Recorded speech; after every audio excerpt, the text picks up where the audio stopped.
stroke risk from atrial fibrillation, an irregular heartbeat not caused by a heart valve problem. Over a 3-year study, Eliquis apixaban tablets reduced stroke risk better than warfarin, and over 97% of Eliquis patients did not experience a stroke. A first stroke occurred in 2.9% of warfarin patients versus 2.3% of Eliquis patients. Don't stop taking prescription Eliquis without asking your doctor. It may increase your stroke risk. Eliquis can cause serious and in rare cases fatal bleeding. Don't take Eliquis if you have an artificial heart valve, abnormal bleeding, or antiphospholipid syndrome. While taking, you may bruise more easily or take longer for bleeding to stop. A spinal injection while on Eliquis increases risk of blood clots, which may cause paralysis, the inability to move. Get medical help right away for unexpected bleeding, unusual bruising, or tingling, numbness, or muscle weakness. Medications such as aspirin products, NSAIDs, SSRIs, SNRIs, and blood thinners may increase bleeding risk. Tell your doctor about all planned medical or dental procedures. Learn more at Eliquis.com or call 1-855-ELIQUIS. Good morning, Doctor. Doctor? Hi, Doctor. Doctor? Dr. Jackson's practice is growing.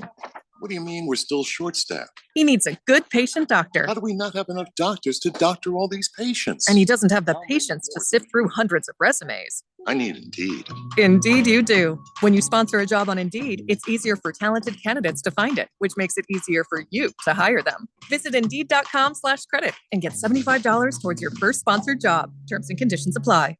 Direct savings and client focus, the cornerstones of the Diamond Dave philosophy. Hi, I'm Diamond Dave Cantor. My team and I at Desert Wholesale Diamond can be your trusted friends with an inside scoop on the diamond world. Just like they are to thousands of people around the world. And just like we have been for over 34 years. At Diamond Dave's, it's all about the diamonds and the savings, not paying for high-end retail locations or the overhead of a mall. You stand to save big time with our by appointment professional office approach combined with direct importing. When you choose Diamond Dave's, you choose huge savings, top quality, and excellent service. Call, email, or message us for an in-person appointment.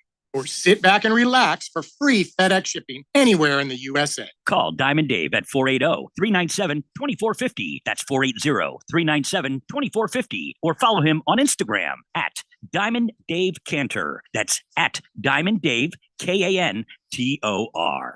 Hi, guys. Jeffrey O'Brien here. Have you ever gone to HarmonSolar.com? Well, you really need to, because everything you ever wanted to know about how solar power can save you big on your monthly electric bill is right there. It's online. Through your phone or through your computer, you can learn about tax credits, the equipment they use, look at how they do things for businesses as well as homeowners, see testimonials from happy customers, and I hear they got a pretty good podcast too. Check it out. Go to HarmonSolar.com. That's HarmonSolar.com. KQFN Tempe. Also transmitting on K257CD Phoenix at 99.3 FM and K240 EU Mountain Hills at 95.9 FM. All right, people, settle down. Because it's time. Time for what? Showtime. When does it start? Right now. 3, 2, 1. Let's get on with the show. Let's do it.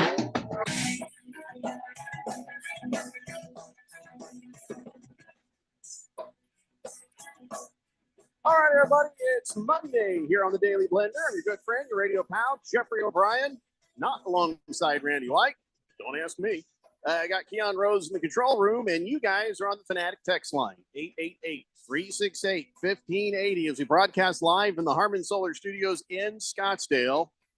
Latina Leprechaun automatically having a problem with something I've said.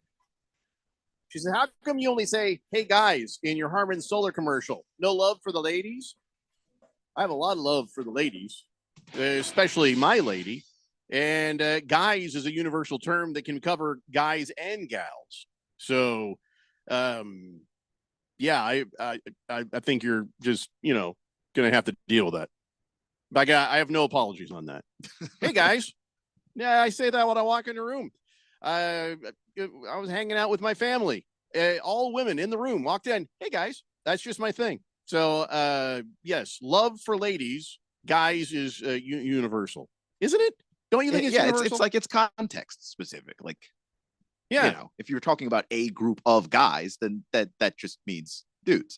Whereas if you just walk into a group of people, guys just means everybody. It's like y'all. So, Latina Leprechaun, do you have any other complaints I can address real fast before we get the week started? You said 4 words. You're already already on someone's bleep list. It's early in the show. Ringless Joe says, "Whoa, Devontae Adams, 3 receptions on 9 targets for 30 yards yesterday. I like Devontae, but what the hell?" We're going to get to that. We're going to talk about every single NFL game that happened over the weekend, and we're going to do it at our leisure because we don't get to air Monday Night Football today because there's a rule. No rush. There is a rule because there is a local team called the Arizona Cardinals who are on another radio station that when they're on the air, nobody else is allowed to play any football games whatsoever, which I think is the dumbest rule I've ever heard. Are you that afraid? Are you that afraid of anything chipping into those ratings? And I think we know the Well, answers. you should be. You should be. You actually know you should be because it's the Cardinals. But we put Buccaneers Ravens. We win that one. Yeah. Or yeah. So whatever. All I know is we got a 3-hour show today. 3-hour show. You know, it's just. Well, you know, it's just the second worst news that I've had today. Second worst news I had today. 3-hour show. First worst news is they have flexed the Vikings and Colts game for November 3rd to Sunday Night Football. Uh-oh. Why would you do that? That's not a great matchup. Why would you do that? Why would you do that to me? I don't know. I'm not 100% certain actually. How's that more entertaining than anything else you might have done? You know, I just feel picked on. You know, the Colts stink. They stink to high heaven. Donnie's on Twitter like an idiot. Hey, you want to make a bet? Yeah, I bet you're an idiot. I win. It's an automatic win for me.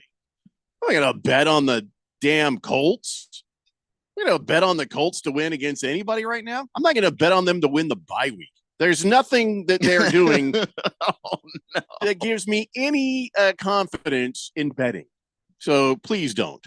Please don't. Ringless Joe thinks they are definitely worried. The Cardinals are the only team I can think of where the away fans always outnumber the home fans at their games. Cardinals aren't even popular here in Arizona anymore. I don't know if that's true, but it's and there are lots of places where that does happen when the team is not good. Right. And it's not just the rule here. It's the rule of the NFL everywhere. I just think it's a bad one. Well, obviously, because I'm on this side of it, right? Latina Leprechaun says she was just kidding, giving you a hard time. Love the show. I was actually hoping you'd have more complaints. CK says, "Oh, poor Jeffrey has to work a whole 3 hours." Well, I know, but I won't be here Friday, so that makes up for it.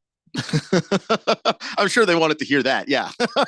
Well, I got to go watch my boy play some football, so I won't be here Friday. But yeah, so there you go, CK. Put that in your 40-hour-a-week pipe and smoke it. 888-368-1580. Today's National Apple Day, by the way. I had an apple just yesterday. Peeled it myself, and I immediately looked up on Amazon apple peelers. You know, like battery operated or electric apple peelers. I could just put it there and go zzz, automatically. And I didn't get one though. Why not? I'm just having a hard time spending $40 for something that I've already got in my drawer. I can just do it myself. You know, part of me is like, man, this would be a perfect thing. Zip, boom, I can eat the apple right away. That's the only thing that I don't eat more apples over is that just don't care to peel them all the time. And then I am told that we're not supposed to eat the apple skins anymore because they're bad for you. Well, that's unfortunate because that's how I eat apples. Well, I know that's how I always did, but they're saying no, that the whatever chemicals, whatever stuff it's on them, you're not supposed to eat it. God, it just go ahead. You're getting pesticides or something or wax. I guess I'm eating pesticides. Damn it! I like to just take an apple and eat it. I mean, yeah, I wash it first. I mean, but still, even if you wash it, doesn't matter. Damn it, it's not good enough. Damn it. So anyway, apples, they're awesome. And studies have shown that they are the earliest known wild apple trees showed up 10 to 20 million years ago. So apples have been around for forever. And usually but back then they were sour. Then they're like, well, the dinosaurs aren't eating them. So we need the dinosaurs to eat them so they can poop them. So the seeds can spread and we get more of these. And there was a meeting and they decided to make the apples sweeter. And that's what happened. And so then they became better, and the animals liked them, and thus diffusion throughout the continents. And then we didn't have apples in the United States because there was no United States. Back like the 1607, it was when the first apple trees were planted at Jamestown. You know, they brought some seeds over. That's cool. I didn't know that. So yeah, we've only had apples on this continent for 500 years. That's, okay, 400 years. Sorry. Yeah, I don't know why I was counting this century as such a big one. Wait, no. Wait, yes, right. Yes, 400 years. That's 400 and some. Relatively speaking, doesn't feel like that long. Like, because they're just, it just feels like a very American thing to just have apples around. Apple pie. And yeah, so for that to be that recent, it just, you'd think it'd be more native to this particular landmass. So here we are. It's 2024, and we're eating apples, but now we're not allowed to eat the skins. Now you're up to date. You're completely up to date. Navy Brad says, "Greetings, Blender World. I'll say this: my fantasy team got shanked. Woe is me. I'm losing my game. Pretty sure I'm gonna lose. I'm up right now, but I'm pretty sure after tonight, the Berg will have defeated me. All I got left is a kicker, and then of course, I had another." Just god awful. How's your fantasy football doing right now? It's going all right, actually. Are you winning? I'm down right now, but my opponent, I think Thundar, everybody's already played for Thundar, and I've got 3 players tonight that are going. Oh, then you should, but no, I got hosed on everybody. And nobody played their normal 20-point games. They all played their 8-point games. And Packers defense didn't do great. A bunch of people just didn't do great. Worthy from the Chiefs. I don't know what happened to him. He didn't play very well. He just had like 5.5 points. So that sort of killed me there. But the Chiefs just went ground game. Yeah, in that game. Yeah, just ground and pound. So I don't mind losing to the Berg, but I don't like losing. Bruno Baller says, so the story of Johnny Appleseed, that's just a tall tale. Well, there are some truths to it. There are some truths to the story. I wasn't going to bore you with the story of Johnny Appleseed, but if you actually do want to know, I can fill you in on that. We just figured that we'd filled you in enough. I mean, do you want to know about Johnny Appleseed? Because I can tell you about Johnny Appleseed. I mean, I don't mind either way, but his name was John Eastman, and he went through the Midwest, and he was trying to plant a bunch of apple seeds and educate farmers on the proper apple crop care. So it is based on a true story and a real guy. So there you go. That's as much as I'm going to get into with that. Ringless Joe says, even when the Suns were dead last or next to dead last for 5 years, I didn't see the same complete lack of fan support that the Cardinals seem to have. Suns have fans even when they're balls. The thing is, when you have a bad NBA team, and I say this as somebody who roots for one, you do. The tickets get to be pretty cheap. I mean, you can afford to go to the game. So even if it's bad, you're like, all right, fine. I'll get some nice seats. I'll if I get a good opponent in town, then that's fun too. Maybe my team's got young guys I can root for. Football is expensive even when you're bad. And I think that makes it really hard for fans to get up and go. You might just watch the game at home rather than spend the $200 it's going to take you and maybe another person to the game. So whatever the case, Ringless Joe, yeah, we get it. You're grumpy about the Cards. We get it. Lost Toby says, y'all actually means you all. Guys literally means men. Also, people need to be less sensitive. Not everything is meant to be offensive. I understand what y'all means. I am from Texas, but I'm talking about how the word is used. And like the word is used to cover everybody. Guys in certain contexts can just mean guys, but guys can just mean people because that's the way the words evolved to be used. Yeah, that's how I mean it. Yeah. So like the word has evolved to be used that way. I'm sorry. That just is what it is. Mm-hmm. Yeah, I'm not I don't know what should I say? Hey theys, this is Jeffrey O'Brien from Harmon Solar. Should I do the pronoun that way? There is a population of people who would be thrilled to hear that. But I'm not one of these people because it sounds weird coming from you. I don't know why. Just say guys. I don't know. It works. It just guys is fine. Why are you coming from me? What does that mean? I don't know what that means. It just I'm not being mean to I anybody. know. I don't of think any you. I don't pronoun. think you are. I just sometimes your voice has a sarcastic angle to it that I don't. Maybe you don't mean it to sound. Me, them, theys, me, we's, she's, he's, theys. Bitches. I gotta say bitches. That's what I do. In the next Harman Solar commercial, hey bitches, Jeffrey O'Brien here for Harman Solar. That's what I'm gonna do. I don't know if Harman Solar would like it, but I would like it. That'd be fun. I think they'd probably think it was hilarious. I don't know how long we'd get away with it. I don't think so either. I mean, Hey, look who showed up. I think Hey. Randy White's trying to show up. Fish Tank says, Jeffrey, I'm sorry that either of us had to watch that football game yesterday. It was brutally bad. Yes, it was. And Did we're not going to talk about it yet, though. Jeffco, did you summon me? We summon you. I heard, hey, bitches. Yes. Were you summoning me? Get in here, bitch. Let's go. No, it was bitches. I'm pretty sure it was bitches. Well, I can't see you, so.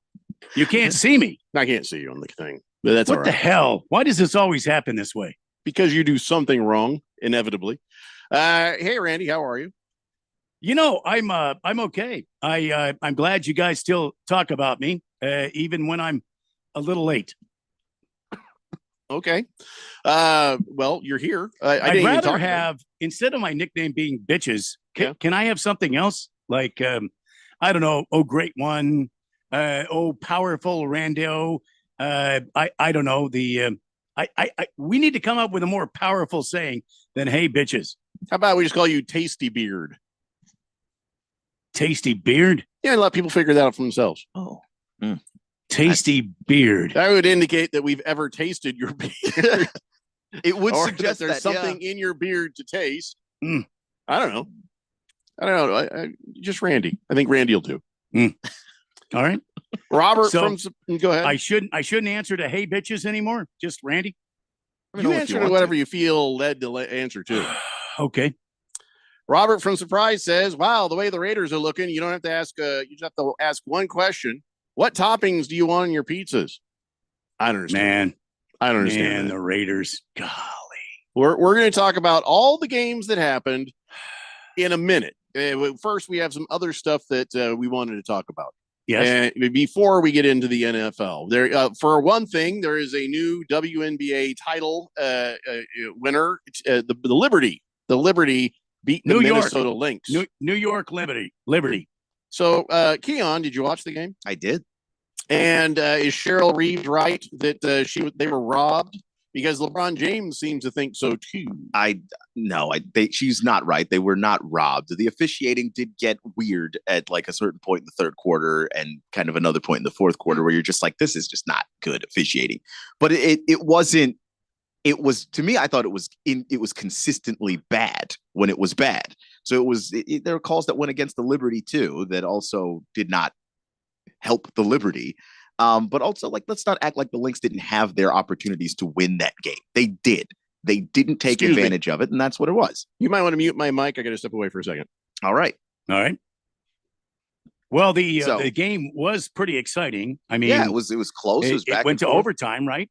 Am I mistaken there? I thought it went to overtime. It went to overtime, and it was a pretty cool kind of way to get to overtime because Breanna Stewart was the one that had to make the 2 free throws to push the game into overtime. And if you go back to game 1 in the series, Breanna Stewart was at the line. She could have sent the game into overtime in game 1, but she missed the second free throw. Liberty lose, and this series was just back and forth all the way from that point to then. And so she got a chance to redeem herself. She did make both free throws. It goes to overtime, and then the Liberty pull out a close one. It was one of those ones where the WNBA up until this point has had 5 game series for their finals. They're changing that next year, but this is the year where we could have used the 7 games because it was such a good series. So, was it surprising to you who became the WNBA Finals playoffs MVP? No, it was Jonquel Jones. She's the best player on the team.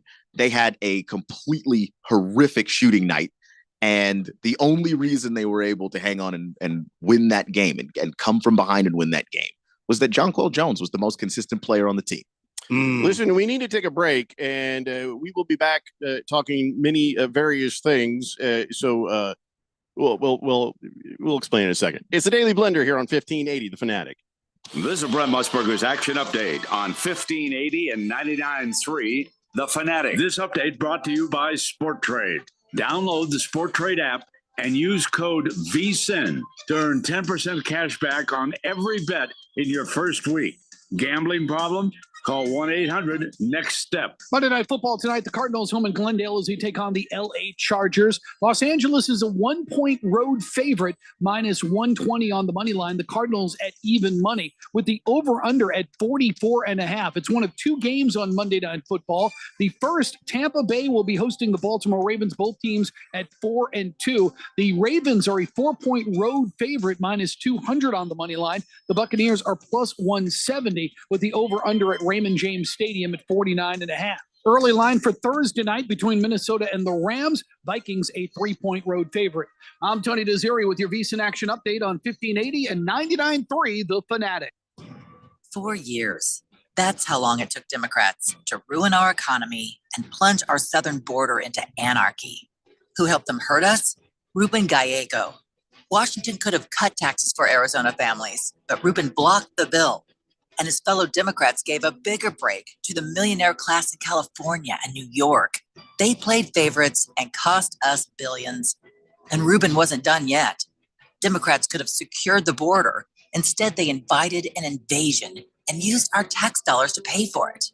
Ruben Gallego even backed a law to let them vote in our elections. Don't give Gallego and the Democrats another 4 years to hurt us. Give your support to a real Arizona leader, Kari Lake.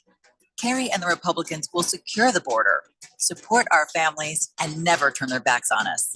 Kari Lake for Senate. I'm Kari Lake, candidate for U.S. Senate, and I approve this message. Paid for by Kari Lake for Senate and the NRSC. Hey, what's up, everybody? Ken Barkley here, reminding you to check out You Better You Bet. Why, you ask? Well, because we bring the fun, the insight, and all the wagertainment you need. Plus, hopefully, we win a couple bets along the way.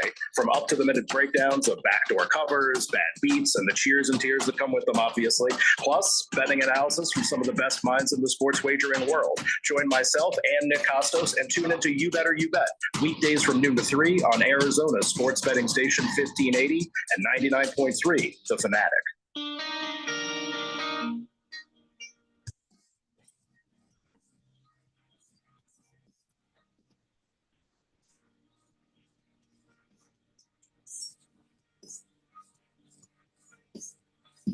Welcome back to the Daily Blender.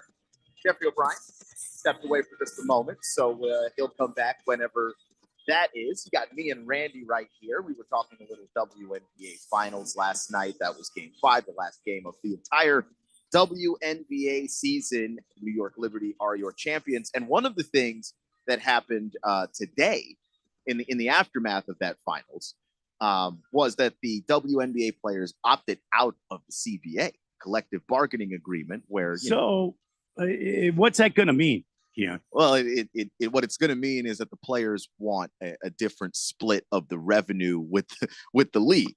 You know, they're seeing the money go up. The league just signed a new deal last year with ESPN, so that money has gone up, but the players are not actually quite receiving it, to the point where the players have actually gone out and started their own league. just not even just to prove that they could make money, but that there is actually a desire for basketball here. And when you have multiple players, women's basketball specifically here, but when you have multiple basketball players, a couple of rookies come to mind, Caitlin Clark, Angel Reese, maybe you heard of them, that are they have trading cards that cost more than they make in an entire year. That is a time for you to kind of sound the alarm here and go, let's renegotiate this, because something is not happening correctly with the money as it should be. And I do think that the players have a case, they have a leg to stand on there, and they've kind of given themselves this out because they have created a brand new league. A lot of this is for the WNBA off season. They're going to play over there rather than play overseas, because a lot of the contracts now are restricting players from doing that kind of thing. You Mhm. know, that we're starting to see it more and more. And obviously, after the whole Brittany Griner situation, like, nobody wants to take that risk in certain countries where Mhm. you know, you run the risk of just being used as trade bait, essentially, instead of just being detained as you normally would for whatever it is that happened. So, like, that, there are a number of reasons why players just want this thing restructured. But, like, yeah, you've got the best players in the league, and they don't make more or as much as some of the worst players in the NBA. And I understand that money is a big part of it, but I think the players are trying to make the point by starting this new league that the money is there if you're So- willing to use it properly in the conduct of everything else. So, what is this new league? Because this is the first I've heard of it. I have not heard that the WNBA players are walking off the job or They're going not. to a new league. They're not leaving the WNBA. This is just a secondary league because they play, they play like half the season that the men do. It's a shorter season. So in order to supplement, do the ladies want to play 82 game series? I think I season? think they'd like to play more so that they can make more. And they already play a lot of basketball. Like, it's not like they play the WNBA season and then they're done, because most of them can't live on that money by itself. So a lot of that is, I now have to go to Australia. I'm now playing in France. I'm in Europe trying to play basketball to find ways to make more money. So they're already playing the games. That's part of it. This new league is called Unrivaled. It's launching in January 2025. And it's just going to be a place where if you were playing overseas, but you can't, like maybe your contract with your team doesn't allow you to, or you just don't want to because maybe you don't feel safe going to another country to play basketball, then you can stay right here and just play in the Unrivaled league. And I do think that that's going to help a little bit, but I do think that when the TV money goes up, guess what? Price goes up a little bit too. The players want that split to be a whole lot more even. And when the TV money came in last year, I think a lot of people thought they were going to opt out of the CBA this year. And as it turns out, they did. So this league starts in January. Does it have some sort of network television backing or NBA backing like the WNBA does? Or is this on its own? Is this sort of floating out there by itself? It's kind of floating out there by itself. They do have a little bit of maybe not a deal, but they're trying to set up an online thing with John Skipper, who used to be the head of production at ESPN. He's now over at Meadowlark Media running that particular group. They do a bunch of podcasts and all that kind of thing. So maybe they're just trying to enter the online streaming sports space. And this is probably going to make more money online than it would on TV because of all the TV costs and the rights and all that stuff. You put this thing directly online. If there's a following for it, if there's a fan base for it, then there's just more money that you're saving. You've kind of streamlined this thing entirely, but that's the idea behind it anyway. And the players that are founding it are Brianna Stewart and Nafisa Collier, who are notably the two people who were playing in the finals yesterday. So this whole thing is starting to get really interesting with how the WNBA is going to have to manage and figure out how to pay these players, because they are trying to give themselves options and leverage. It's going to be difficult to start up another WNBA sort of league. It's going to be difficult because they're going to be playing against the NBA, the NFL. They're going to be playing against the NHL. And I know it's the NHL, but it's still the NHL in January. Yeah. Teams are going to be fighting for their playoff contention. That's usually when, like, if you're a casual NHL fan, that's when you start locking in. Yeah. The NBA teams are going to start moving toward their March deadline when they get ready for the playoffs. So this WNBA league, and I don't know what else to call it other than a WNBA league. They're going to have a tough go of it trying to get people, eyes on TV somewhere. Do they already have a TV contract, or? I don't know that it's a TV thing. And that's where I haven't been able to dig that information up necessarily. I don't know if it's on TV. I don't know if the plan is even to compete on TV just yet. The details of it, just haven't really been released. I'm sure they worked on it because that'd be crazy to launch in 2025 and you don't know where you're going to be on television or where you're going to be online. Whatever it is that you're trying to do, you should already have had that stuff worked out already. So I think they're kind of keeping the cards close to the vest, as it were, and like that's going to be interesting because you're right. You are going up against the NFL, and and, right now the NFL getting ready for the Super Bowl. I mean, that's playoff time for the NFL. Nobody's going to watch women's basketball. But that's the thing is, are you competing on just Sundays? Because if you're on Sundays, well, then you lose. Well, I don't mean to break this up, and I want to see this thing come to fruition. But I'm just saying, don't the NBA? Doesn't the NFL have playoff games on Saturdays, Sundays, Wednesdays, Thursdays? I mean, they have all kinds of playoff games throughout the week, right? I mean, in the playoffs, we see Saturday and Sunday mostly. We tend not to see like a Wednesday game. But yeah, you're going to be competing if you've got games on the weekend and you're competing against the NFL. It doesn't even matter if it's like women's basketball, if that's the issue for you. You just lose if you're any sport that's not football. Yeah. I just plain and simple. Like that's already a losing battle. And then I think that like for me, if you're somebody like me and you just like watching basketball and you enjoy watching basketball, then are there going to be nights where the NBA game is not the game you want to watch? Like if it's the Wizards and the Pistons, would you rather watch that or would you rather watch good WNBA basketball? Well, me personally, I don't know. As a Wizards fan, I'll tell you right now, you'd scratch your eyes out before you watch the Wizards and the Pistons play basketball on purpose. All right. They're bad. 888-368-1580. That's the text line. Bruno Baller says, are you saying there could be a lockout or a strike in the WNBA? Well, it's happened before, so it's possible. I don't think it's going to happen, though. I really think that they're going to get to the table and make this thing work because, like, it's just obvious what was going to happen. They had to opt out of that CBA because the money went up while they were locked into the last one. And now, because they have it's in the CBA, they were allowed to opt out at this point. They didn't just opt out of the blue. The rules of the contract say they could opt out at this point. They have opted out to renegotiate the money now that the money has gone up. And I think that that's a good thing for them because this is the year where they've had the biggest ratings all across the board. And, Caitlin Clark's obviously a big part of that, but the finals, it's like one of the highest rated finals ever. Caitlin Clark wasn't in that. So, so the fact is the money has been going up year over year for the last 5 years. They were going to renegotiate it, and here we are. Can I ask a question, Kian? Yeah.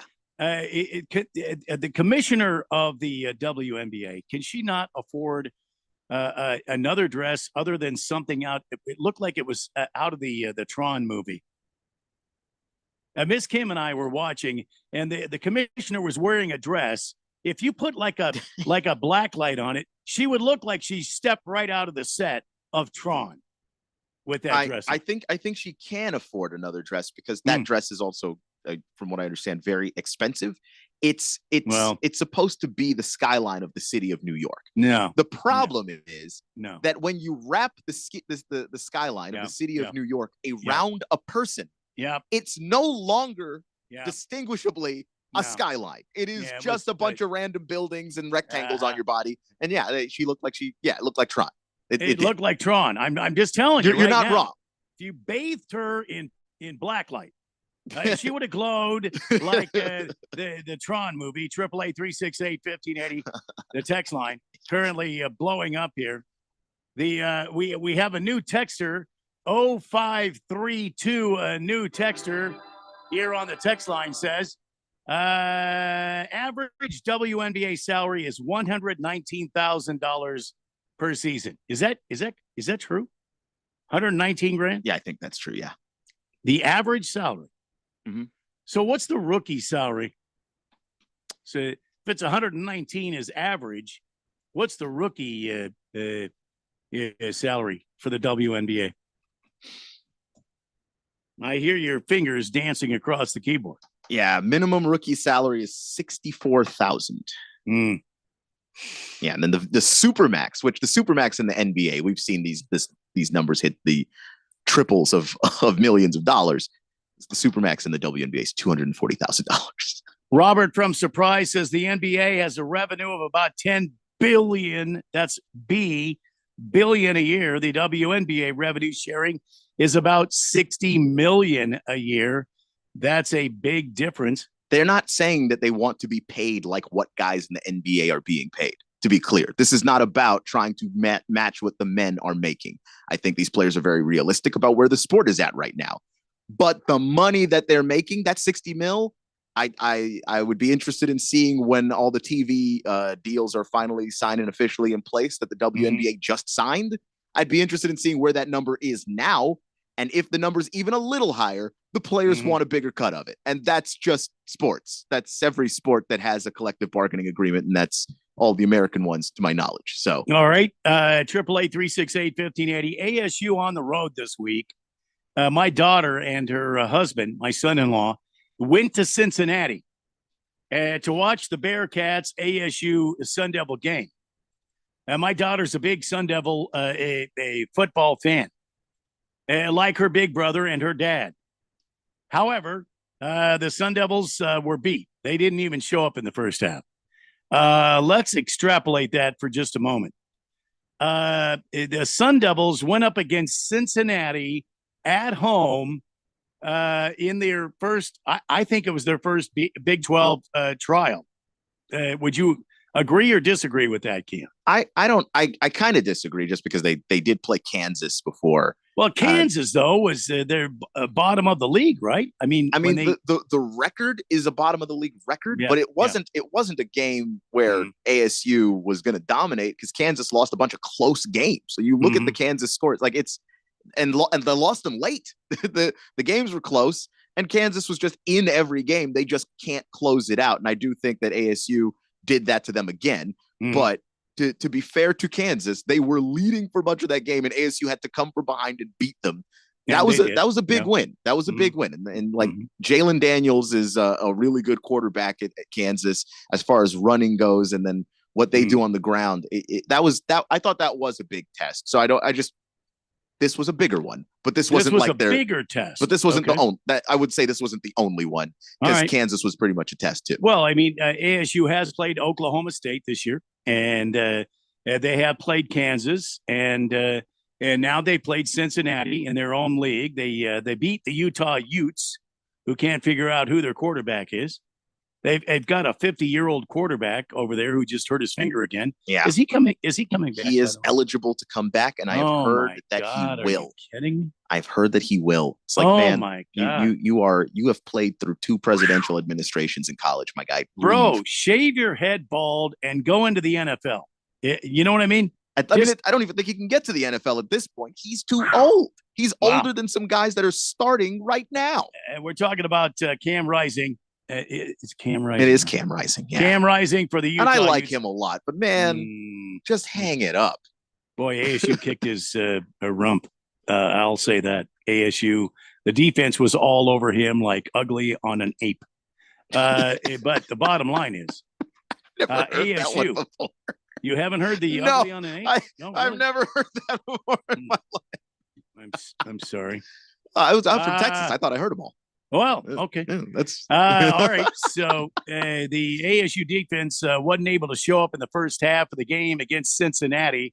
The Natty came out, ended up beating ASU 24-14 final score. The second half, they finally showed up.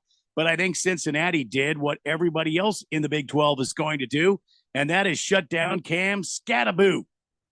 Agree or disagree on that? I agree, but I don't think that this is something that's very easy to do. What happened, I think, with ASU early is you just get one big turnover, give Cincinnati the short field because ASU started off, they scored first. It looked like it was going to be a continuation of last week. They just strap them up and go out there and continue putting points on the board. And then, things are flowing a little bit, and then Skattebo coughs up the football. Cincinnati gets a short field, and then ASU goes for it, I think, on the following possession. They don't get it. And so now Cincinnati's got another short field. So like, I want to give some credit to ASU's defense, because first off, this could have been a boat racing of epic proportions. And it was just, it was a bad game, but it wasn't what it could have been. It looked like it was going to get really ugly early. But also when you're defending a shortened field on back-to-back possessions, that's going to be tough for any defense. And this defense, I still think, needs a little bit of work. And so that's part of the issue there. So I just thought that ASU's defense, they're getting blamed a lot, and maybe rightfully so, but it wasn't completely on them. The offense, you can't cough up the football inside of the 40. You just can't do it. And not with a team this good. Do you think the Sun Devils learned some things by taking on Cincinnati in Cincinnati this weekend? I think so. I think obviously you learned some lessons about ball security. I think they also learned how to play with Jeff Sims, the quarterback that was out there. I thought they settled down and got more comfortable with him at quarterback as the game went on. Obviously you miss Sam Levitt. What Levitt's been able to do this year is pretty incredible as a dual threat quarterback. You know, he's got some wheels, he can scoot, but then also from the pocket, he makes very, very good decisions and good throws. Sims has a lot of experience, so you just have to believe that he's going to settle down too. But it seemed like there was a little bit of an adjustment period, which I was a little surprised by with this offense as far as getting the timing down and getting on the same page with them. Yeah. Well, a different voice behind center. I mean, that can happen, I guess. But anyway, ASU losing to Cincinnati. When we come back, we're going to take a break. When we come back, we'll talk about the U of A. I mean, Colorado. We might have to mention my Longhorns and the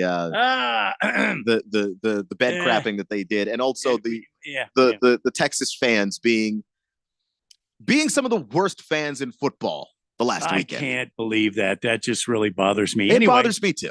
We'll talk some more college football around the corner. Jeffrey O'Brien, we're efforting to get him back here.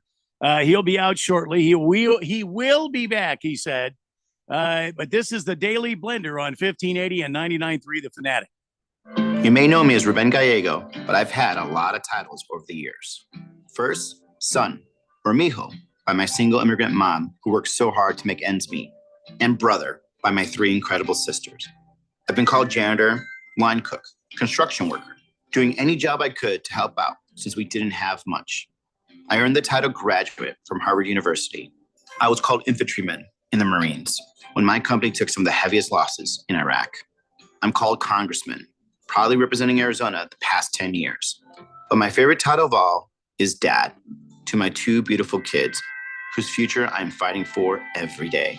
That's why today, my title is candidate for Senate. I'm fighting to lower costs and secure our border. I'm Ruben Gallego, candidate for U.S. Senate, and I approve this message because for me, it's never been about titles. It's about standing up for hardworking Arizonans like you. Paid for by Gallego for Arizona.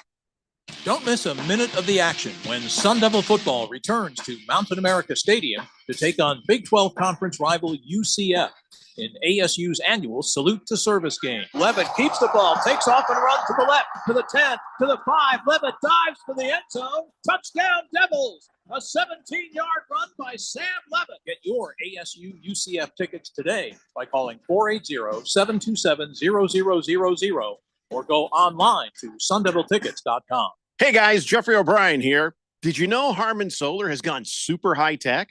There's an amazing tool at harmansolar.com that'll give you an instant ballpark solar estimate using satellites from space. You just type in a little information, and within seconds, you'll have an idea of just how little money it takes to save big on that monthly electric bill. I did it, and within seconds, they measured my roof and calculated my savings. It's very impressive. Go to harmansolar.com and give it a try yourself. That's harmansolar.com. Order for Jennifer C. Is this my double shot, double cream, double froth, double pump, double hot, double whip, double sleeve? Yeah. Can you handle that much caffeine? Hey, did you know Discover automatically doubles all the cash back you've earned at the end of your first year? Well, I do now. Seriously, did you know Discover automatically doubles all the cash back you've earned at the end of your first year? Yeah, you just said that. Did you say I just said that? Yeah, I'm cutting you off. Did you say you're cutting me off? You earn We Match, unlimited cashback match. See terms at discover.com/credit card. The Fanatic is your home for fall football. Catch the NFL and NCAA live games on 1580 and 99.3 The Fanatic. Brought to you by Bet365. It's never ordinary at Bet365. My name is Mary Grace. There are a few misconceptions about Alzheimer's. It's not just memory loss. It's the loss of mobility, the risk of falling. For more information, contact the Alzheimer's Association at alz.org, sponsored by the Alzheimer's Association. 1580 The Fanatic and at 1580thefanatic.com. Your home for sports.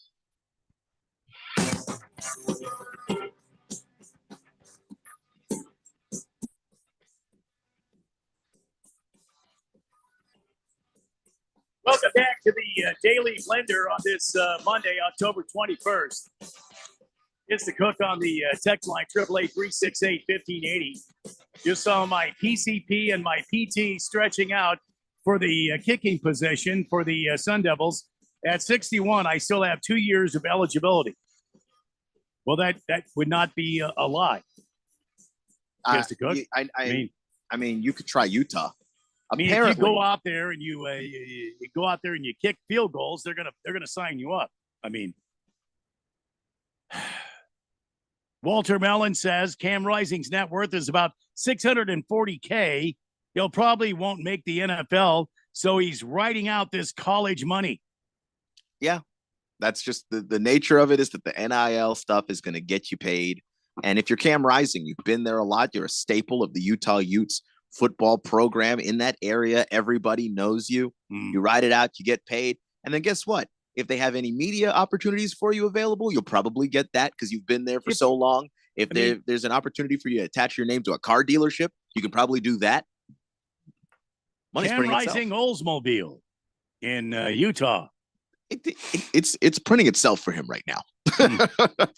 He'll never have to play a down of NFL football. He'll do all right. If you were the coach of the Utes, what's his name? Walt Whittingham. What the hell's his name?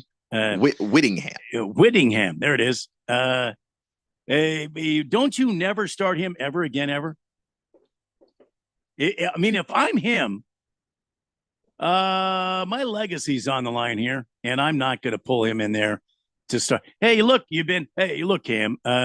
Wow. Don't know how to say this. You've been a good part of this team for 37 years, and we really appreciate you. But the thing is, they're always going to take a shot on him because when he's out there, he's good. It's just he's not out there very often. And every time he walks on the field in between the chalk lines, seems like he hurt something. Oh my God. He plays one game and then he's pinky toe is cramped. I have to take some time off. I'm just saying. Yeah, you're not wrong. Who am I looking at? Against the Spread says the WNBA is estimated to lose $40 million this season. $40 million this season. Since the NBA owns 60% of the women's league, doesn't that frustrate NBA owners? Well, yeah, it does. I'm sure it does, but I actually where did you hear that number? That's not a number that I've heard, that they're estimated to lose 40 million. Well, that's against the spread. I don't know. You'd have to ask him. He's a trustworthy guy, so I'm just asking. I don't know why you're asking me. Well, I'm back because you're reading the text line. Yeah, I'm back. Hey, I'm back. Hey, Jeffrey's back, everybody. I'm back. We don't have to talk about U of A football. Oh, but I kind of wanted to. Did you though? Just to laugh at them. That's all. They got beat by by Colorado. Colorado Buffaloes, who are now 5-2 in the Big 12. Okay, hold on a second. Yeah. Are they any real good? Are they any real Buffaloes? Good? Yeah. They're better than U of A. Let's put it that way. Well, that's a lot of people. That's not telling me if they're any real good. 34-7 final score against the Wildcats in Tucson. That doesn't mean they're good. That just means they beat them. They beat them. Yeah. They've lost to Nebraska. They lost to Utah. Who ASU beat? Colorado. So they're kind of good. They're all right. Middle of the road. They're all right. For all the talking that they do, you think they were better, but no. They're Right. No, that's always going to be that way with Sanders involved. Pick one. Yeah. But all of the above. Right. The Arizona Wildcats, however, you suck. Arizona scored 7 points in the first quarter, and that was it. That was their entire scoring profile for this game against Colorado. Colorado scored 14 in the first and second quarters, and then they scored 3 in the third and 3 in the fourth. 34-3 or 34-7 final score. I am really looking forward to the Territorial Cup this year. I just remember this summer saying that you lost your coach who built up your program. Your team's going to be bad this year, and many Arizona fans flocking to tell me how wrong I was. Am I still wrong, you guys? No. But Noah Fafita is such a good quarterback. Did he look like? Because he looked really bad. I thought he was supposed to be good. He's a great quarterback if he had a good coach. He's throwing to an actual NFL future NFL first rounder. Is he though? Yeah, I'm enjoying how bad not that it the matters. Wildcats are, but I'm also enjoying, how much better the Sun Devils are doing this year than last year. Now I get it; they just lost the game the other day against Cincinnati, but listen, still we're 5-2, 5-2, right? Is that right? 5-2? Is that correct? Is that my imagination? We're 2-2 in conference play. Yeah. That's pretty good. I mean, listen, I'm not expecting to win a national championship this year, but I'm pretty happy seeing that we're 5-2 and that Arizona stinks. Arizona is back in their place, their rightful place in football, football dumb. Not that they're dumb at football. Football dumb. But 5-2 for ASU and some big wins. It's not like they were beating up nobodies. Yeah. Kansas. They got the actual healthy version of the Utah Utes and still beat them. Number 18 at the time. It's pretty nice. When he came into the game, I mean, when Cam Rising starting the game, ASU hurt his finger. Now he's got another year of eligibility. What we're going to hear is in 2052, Cam Rising finally will run out of eligibility with the Utah Utes. They only have that much time left of them. Yeah. Oh, I think so. Yeah. So, Robert, from Surprise, let's get some serious talk. Dodgers, Yankees? No. That's not serious. That's just two teams that bought their pennants, and they're going to the World Series. So enjoy that. Really, I just don't care to talk about it. Don't care. Right. I'm with you. Not going to talk about it. Don't care. And if you don't like it, go listen to something else. Don't care. Don't care about the Dodgers. Hate the Yankees. So we're not going to talk about it. Yep. Unless Randy wants to talk about it, then we might talk about it. No, I don't. No, I don't. I don't want to talk about it. I'm not watching the World Series, and I don't give a rip who wins. I don't care. I really don't care. No prediction on which puke is going to puke. No. Two teams that bought the World Series. Good for them. I hope they enjoy their ride, and I hope one of them wins. And I only just struggle with which one. Because I hate the Yankees, but I don't want Ralph to have this. So I don't know which way to go with this. It's too bad at this point because Ralph's going to have this unless the Dodgers lose. And I think the Dodgers are going to end up winning. But if the Dodgers lose, that means the team I hate won. Yeah. I don't want that. I don't want Ralph's teams to win. Which is more important to you? Laughing at Ralph personally or just having the Yankees beat? I don't know. In hell. I don't know. I just don't know. It's a tough spot to be in. I don't envy you. Or it's tough. You see where I'm at? I do see because where you're if the Yankees lose, then I feel good. But then that means Ralph is going to be like, and then I feel bad. But then if the Dodgers lose, at least I don't have to hear Ralph. Well, then I have to sit there and hate the fact that the Yankees have won the World Series. You'll hear Ralph. He'll come up with injuries, excuses why the Dodgers lost the World Series. Or he'll show up wearing a Yankees hat. Maybe. Well, I was always a fan. I spent a week there once. That'll never make any sense to me. He'll show up with a farm a hat Oklahoma oil diggers or something. So I don't know. I just I'm not going to talk about it. I don't care. I don't think anybody. Does anybody care? Does anyone really care? I don't. Keon, do you care? It'll be good baseball, but that's it. To the extent that I care, that's it. Raven Kid says it's crazy how the Major League Baseball season just miraculously ended with no winner. At least we got the NBA starting up on Tuesday. Yep, that's exactly right. It's weird that they just had to void the entire 2024 season. I like how Tim Kirchin went on the Four-Letter Network and announced who the AL MVP is going to be. It just kind of proves my point that these baseball writers all have it figured out. Aaron Judge will be your AL MVP, according to Tim Kirchin on the Four-Letter Network.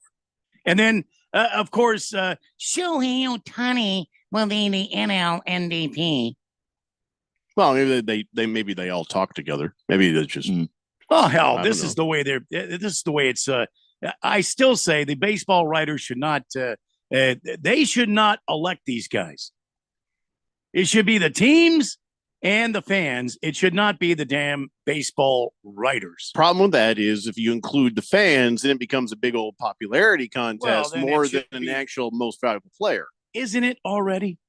I mean, it is. I see what you're saying, but it's not supposed to be. It's a less knowledgeable popularity contest with more people somehow. So I don't know. It's less than 30 days ago. Everybody was ready to kick Aaron Judge out of baseball because he couldn't hit a home run. Less than 30 days ago, and now he's winning the damn AL MVP. Tell me how that happens. Narratives and sports writers like them. Thank you. The fifth letter says, Randy, but you have so much love for the diamond in the sport. You're not interested in the superstars playing in the series? Believe me, I can't stand either team also, but being a fan of the sport, we should see some fireworks. No, there won't be any fireworks. It's all BS to me. Two teams that bought a championship. I don't like to see that. Average Joe says, you know damn well if the Dodgers win, Ralph won't stop talking about it till the next World Series. I know. Ralph will be like LeBron James. Not 2, not 3, not 4, not 5. That's what Ralph will be saying. Dr. Jones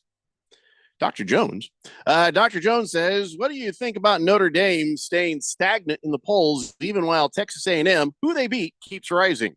I get the NIU loss was bad, but clearly a fluky loss by now. It's not like these Big 12 teams passing Notre Dame have beat anyone.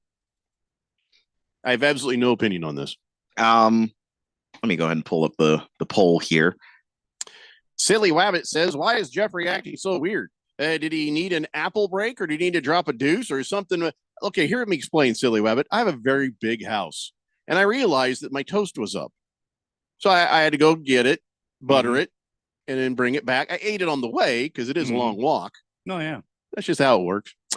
Bat Flipper says LeBron would have cried if same foul wasn't called on him as Stewart. Oh, he's still talking about the WNBA thing. Oh, yeah. But that's also true. Ringless Joe says biggest preseason prediction bust is the Jets being anywhere close to a playoff contender. No, I never thought they would be. I thought they were a playoff team. I didn't think they were going to go to the AFC title game or anything. Boy, they looked horrible last night. And it's funny because I thought that the Devontae Adams trade was a dumb trade because their problem wasn't wide receiver. And sure enough, here we are. It just made Aaron Rodgers happy, like firing the coach made Aaron Rodgers happy. Somebody really cares about making Aaron Rodgers happy and is not getting them in any W's, that's for sure. Pickle D says the World Series is gross. The whole playoffs have been gross. In better news, go damn Dogs. Welcome to the SEC, Texas. Gonna have to hold that one. Average Joe says, did you guys see LeBron James sticking up for sexual assault Deshaun Watson? Oh, no, I didn't know he joined in. Let me see. I didn't know that. Well, I haven't seen that. I have to look that up. Raven Kid says Notre Dame fans are crybabies. Define yourself in a conference, then we'll talk. And also, you did not get passed by Texas A&M. Texas A&M didn't move in the polls, according to the polls. So Fish Tank says, if Dodgers win, do you think Ralph will finally admit the 2020 championship isn't real since you'll finally have a full season championship to lean on? No. Doesn't matter at that point. Yeah. Rye Guy says, how the bleep was Manny Machado not even on the list of third baseman Golden Glove? It's infuriating. The best defensive third baseman in all of baseball isn't even considered because he's unliked, which is completely irrelevant to the vote. Evidently it is. The fix is in, as Randy says, but we got to take a break. It is the end of 1 hour. We got 2 to go. I think we're pretty much ready to talk about every NFL football game that happened over the weekend. It's Daily Blender here on 1580, The Fanatic. 4 years. That's how long it took Democrats to ruin our economy and plunge our southern border into anarchy. Who helped them hurt us? Ruben Gallego. Washington could have cut taxes for Arizona families, but Ruben blocked the bill. And his fellow Democrats gave a bigger break to the millionaire class in California and New York. They played favorites and cost us billions. And Ruben wasn't done yet. Democrats could have secured the border. Instead, they invited an invasion and used our tax dollars to pay for it. Ruben Gallego even backed the law to let them vote in our elections. Don't give Gallego and the Democrats another 4 years to hurt us. Give your support to a real Arizona leader, Kari Lake. Kari and the Republicans will secure the border, support our families, and never turn their backs on us. Kari Lake for Senate. I'm Kari Lake, candidate for U.S. Senate, and I approve this message. Paid for by Kari Lake for Senate and the NRSC. The Fanatic is your home for fall football. Catch the NFL and NCAA live games on 1580 and 99.3 The Fanatic. Brought to you by Bet365. It's never ordinary at Bet365. In most countries of the world, Porte means door. United Porte Custom Doors, located in the Scottsdale Airport Design District, is now open with over 40,000 European doors, all in stock, ready for delivery, and at wholesale prices. Designers, contractors, builders, and yes, you. Come see our showroom on Greenway Hayden Loop. That's United Porte, Porte. Stop by to see and feel the quality at United Porte Custom Doors. Find us at uporte.com. That's uporte.com. Good morning, Doctor. Doctor? Hi, Doctor. Doctor? Dr. Jackson's practice is growing. What do you mean we're still short-staffed? He needs a good patient doctor. How do we not have enough doctors to doctor all these patients? And he doesn't have the patience to sift through hundreds of resumes. I need Indeed. Indeed you do. When you sponsor a job on Indeed, it's easier for talented candidates to find it, which makes it easier for you to hire them. Visit Indeed.com/credit and get $75 towards your first sponsored job. Terms and conditions apply. My name is Mary Grace. There are a few misconceptions about Alzheimer's. It's not just memory loss. It's the loss of mobility, the risk of falling. For more information, contact the Alzheimer's Association at alz.org. Sponsored by the Alzheimer's Association. I'm the threat that's already inside the house. I can't be scared away or negotiated with. You can't call the cops on me. You can't even see me. I'm the threat of family fire, and as long as your guns aren't stored securely, I'll be there. Protect your family. Learn how to make your home safer at endfamilyfire.org. Brought to you by Brady and the Ad Council. KQFN Tempe. Also transmitting on K257CD Phoenix at 99.3 FM and K240 EU Mountain Hills at 95.9 FM. All right, people, settle down. Because it's time. Time for what? Showtime. When does it start? Right now. 3, 2, 1. Let's get on with the show. Let's do it.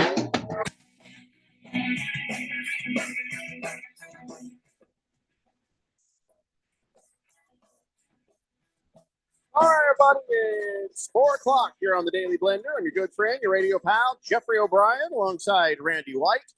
Got Keon Rose in the control room, and you guys are on the Fanatic text line, 888-368-1580, as we broadcast live in the Harmon Solar Studios in Scottsdale. All right, so yesterday, another weird day of football, a lot of injuries, a lot of stuff happened. Before we get to that, I had to step away for a few minutes. So did you guys talk about Texas and throwing all that garbage on the field? We didn't quite get there. We were pretty close to talking about it, but then you came back. I like how it was reported as SEC gives Texas a hefty fine. It's like $250,000. Now, if I got fined or you got fined $250,000, now it's a big fine. But if Texas Longhorns get a $250,000 fine, yeah, they're going to be okay. They're going to be okay. I mean, I've seen some of the donors that give to that school. There are people, individuals who donate to that school for whom $250,000 is something they would not even notice. So the University of Texas is going to be okay. Well, so what was the deal? I guess there was a call for pass interference, or there wasn't a call. It was a non-call. I can't remember which one it was.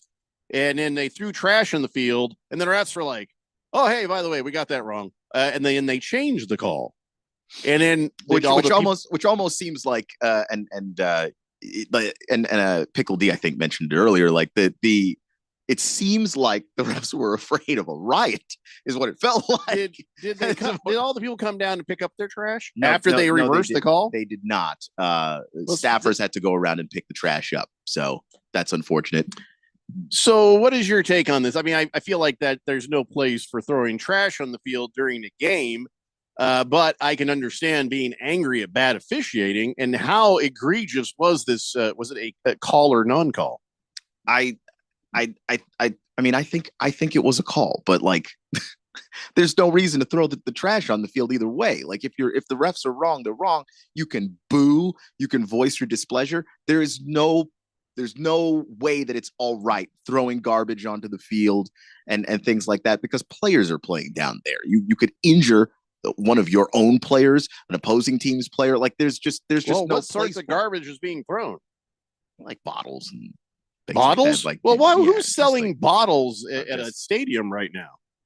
I mean, they were plastic. Oh, but still, okay, that's not going to hurt nobody. That's what else? I mean, if it's out there and someone slips on it, that's an ACL. Like old that's sofas whatever. being chucked out there. No, I mean, what kind not of trash old are we sofas, talking about here? Just like your standard food trash, but it was a lot of it. Everybody was throwing it. So you mean like hospital? Hot dog wrappers. Yeah, hot dog wrappers, candy wrap, like just whatever it is that you buy at concessions. They were throwing that stuff down on the field. That ain't that bad. It is when you had to stop the game for a significant amount of time to pick it all up, because it's thousands of people throwing trash. What about those paper brat boats? That's the same thing, Randy. I mean, it's all in there. They put the hot dogs and the brats in the same thing. The same thing? Yeah. I thought it was different because it was hot dog in a brat. No, it's the same piece of paper. I don't think they use different paper. I mean, they're cheap. Why would they? I see why they would do that, Jeffco. Thank you. Fifth letter says those aluminum beer bottles filled with beer, those will cut you up if thrown. How will they cut you? I don't know. Because they'll dunk you on the head, bonk. Yeah, but if they're bent at an angle, it's not going to like be a stab wound, but it'll be a shallow. It'll draw blood. Now it depends on what quarter does this happen, because there is enough time for somebody to drink that aluminum bottle of beer and then shave it down into a shiv or a spear tip, or into Ninja Stars. Yeah, or Ninja Stars. If you have, which quarter was that? Because if you had third quarter, there's plenty of time to make some Ninja Stars out of an aluminum beer bottle by then. Halftime? Are you kidding me? No, Keon's right. That was very dangerous. But to me, it's just like, I'm talking about things that people can slip on. Your cleat maybe doesn't go all the way through something that's slippery, that doesn't get picked up. That's Ninja an ACL. Stars. Your cleat's not going to penetrate a Ninja Star. That's an Achilles. I'm talking about the stuff that maybe staffers might not have been able to pick up because of the sheer amount of garbage thrown down onto the field. He's talking banana peel. Banana peels. I think that what needs to happen is all college stadiums. Now, Jeffco, another one of my $1 million ideas. You get one of those. You convert a lawnmower into a giant magnetic trash zony. A trash zony. A trash bony. Yeah, well, it's got a big giant magnet, and it picks up all that aluminum and things like that. Obviously, aluminum is not magnetic, so you'd have to come up with some sort of super magnet. No, you don't want a magnet. What you want is something that will like scoop it all up. Like, you know how they have the little thing that drives around the driving range and picks up the golf balls? Same thing. Yeah. So it's a trash. Would you call it trash bony or a trash zony? Which one is better? The trash bony.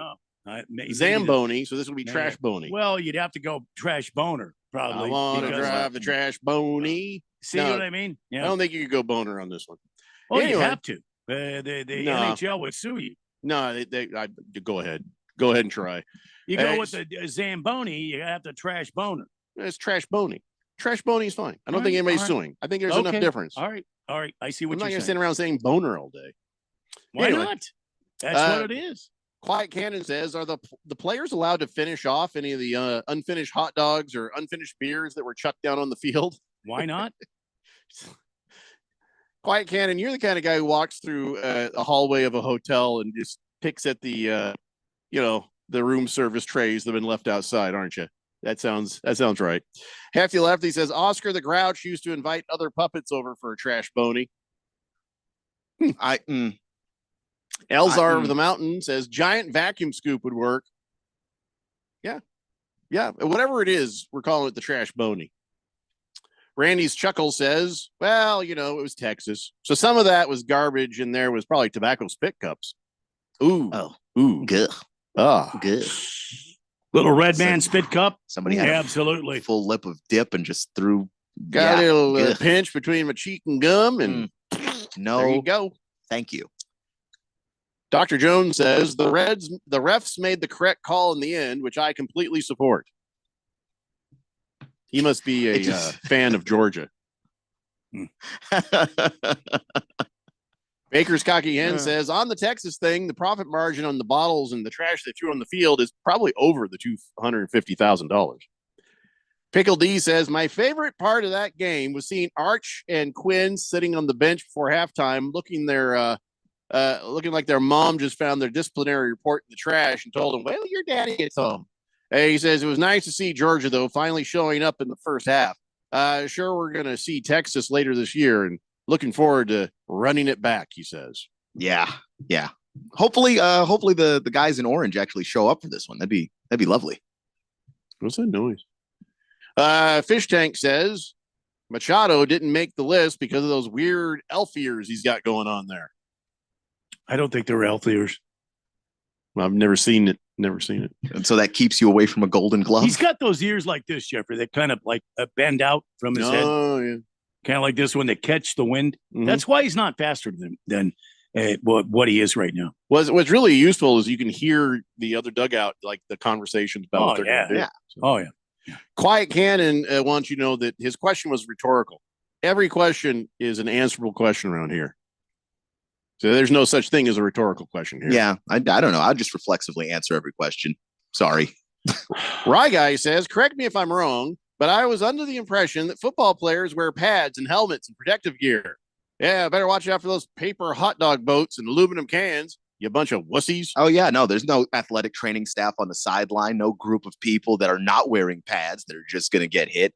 And there's no trash on the ground that if you slip on it wouldn't tear an ACL or an Achilles or some other ligament. No, not at all.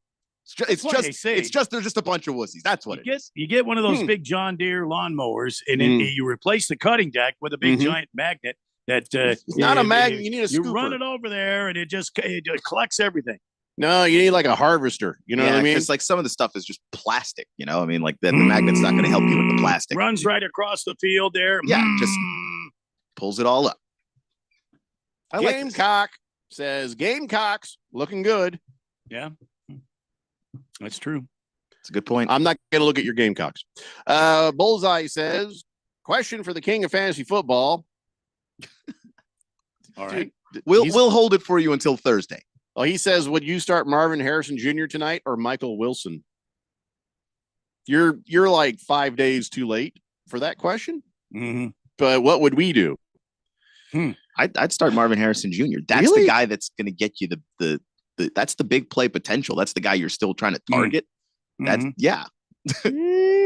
Yeah, coming off an injury always makes me a little nervous. Yeah, if it was a hamstring, if it was a calf injury, I'd be a little nervous too, but he's coming off a concussion. Like he can run and catch just fine. Berg, I think you should bench Marvin Harrison Jr. Tonight. And in your flex, you could put Isaiah Likely. Play Likely instead. And maybe bench Justin Herbert for Dak Prescott. I'm going to lose. Yeah, I'm going to lose. I'm so sorry. Grasping at straws there. Pretty much. I don't know. All right. Well, let's see here. Baker's Cocky Hen says little kids could end up with beer in their mouths. Then you'd have distribution of alcohol to minors. I don't know. I just think it's Bush League for an entire fan base to throw a gigantic tantrum because they didn't like the call on the field. I would agree with that. People are taking little kids to college football games. That seems like a bad idea. Lots of people. Yeah. Really? Yeah. That seems like bad parenting. Maybe, but it happens all the time. Hefty Lefty says, here's the thing, guys. You got to go Amish. A herd of goats will take care of that trash. No problem. Yeah, but they're not that quick. Yeah, we need it before halftime, or before the commercial breaks over. No, the magnet is a bad idea, Randy. You're gonna have to give that up. Just has to be like a harvester wood chipper thing where it just pulls with it a up giant and shreds vacuum on the bottom. Just yeah, a giant vacuum would do fine. Kringleberry says the officiating better be in check at the Cardinals game tonight, or I'll be throwing aluminum ninja stars right at him. Good idea, Jeffrey. There it is. There it is. That's an idea you came up with all on your own, and we have documentation. I'm just impressed if somebody actually was able to fashion ninja stars out of some of these cans and get it from where it was you were sitting in the stadium all the way down to the field. That would be impressive.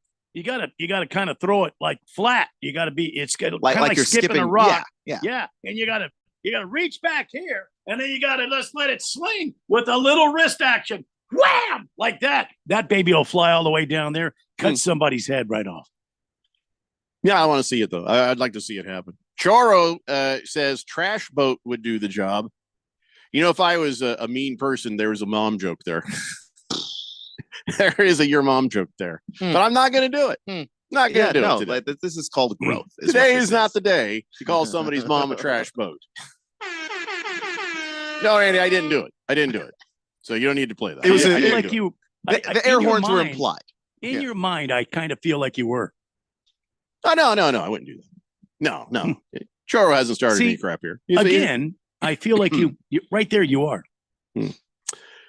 Pickle D says, regardless of what the correct call should have been, you can't announce a penalty, mark off the yardage, and then go back and say, never mind, just kidding. Judgment calls are not reviewable. I agree with that. I don't think that they should have overturned the call, but they did. And this is just, they're going to have to get these officials together, the SEC officials in particular, and go through the basics of officiating from the beginning. Because this game wasn't the only game this year where you just see some of the questionable stuff. I don't even think this was the only overturned call this year. You can't do that. You are not allowed. So don't do it. I don't understand it myself. I wish I had the answers. I don't. Okay, I have a question. When did we get so damn bad? Excuse me? At officiating. It seems like this. We talk about officiating way too much. Way too much. Yeah. Well, I think since Nick Saban quit and opened his own Airbnb out of his own house, I think these officials are lost. They're kind of just roaming around trying to find another team that they can favor. And I think Texas has become that team. So Texas has become the Chiefs of college football. I disagree with that. They become the Roll Tide of the SEC. That's Texas Longhorns, I believe, has become the Roll Tide. That's not true. And we've seen the officiating. Georgia's had bad officiating in their favor in other games. Whenever Saban was out there coaching, the calls would go in favor of the Roll Tide. Now that he's out of the game and he's opened his own, I don't even feel that the officiating was that bad when he was coaching. No, I don't agree with that at all. It was very smooth. It was smooth. No, I don't know. I don't think that I can't. I'm trying to remember off the top of my head a time Alabama got a call that they shouldn't have gotten. Oh my God. I do not recall. They've just been better than everybody. Baker's Cocky Hen says Pickle D is wrong. If they couldn't do it, it wouldn't have happened. That means shouldn't do it. He means shouldn't do it. Penalties are being called way too often. Football is becoming more like the government. Too much regulation.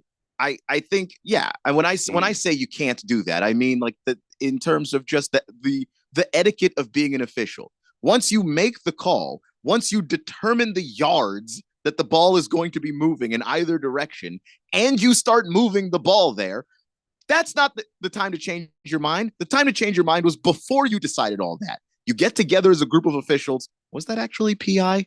Was that? And then once you get that sorted out, you either pull the flag back or you don't. Don't mark out all the yards and then decide after the fact.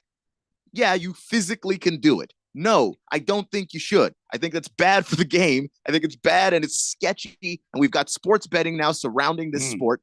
And that's not going to help the perception that the fix isn't in. Just make the right call, agree on what that is, and then move forward. There needs to be a hotline to Las Vegas, and the officials need to call them and have Las Vegas review it. Forget about New York. We need sports books deciding this for us. Yeah, of course.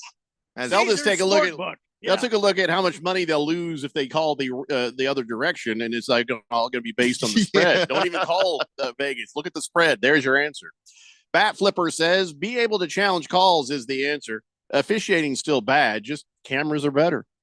No, that's fair. Yeah, that is fair. I don't disagree with that. Quiet Cannon says, "As bad as baseball umpires are, the World Series field could be covered with trash." I guess Randy and Jeffco will miss all that because they're not going to watch the World Series. No, is that like attempt to make us feel bad or something? I really don't care. It doesn't. That's not going to sway Randy at all. So I don't know why. Not going to make why you say sway like me either. I'll be watching the World Series, but that's just because I already want to. Good for you, Keon. Yeah, good. Don't you want to hear about it? To be honest, I won't bring it up. You just keep that to yourself. Will do. I'm giving him a long stare now, just to make sure he knows I'm serious. I understand that you're serious. I see that eye. You're giving him the eye. Why would I assume that you weren't serious? When have just you making sure? When have you not been serious about that kind of thing before?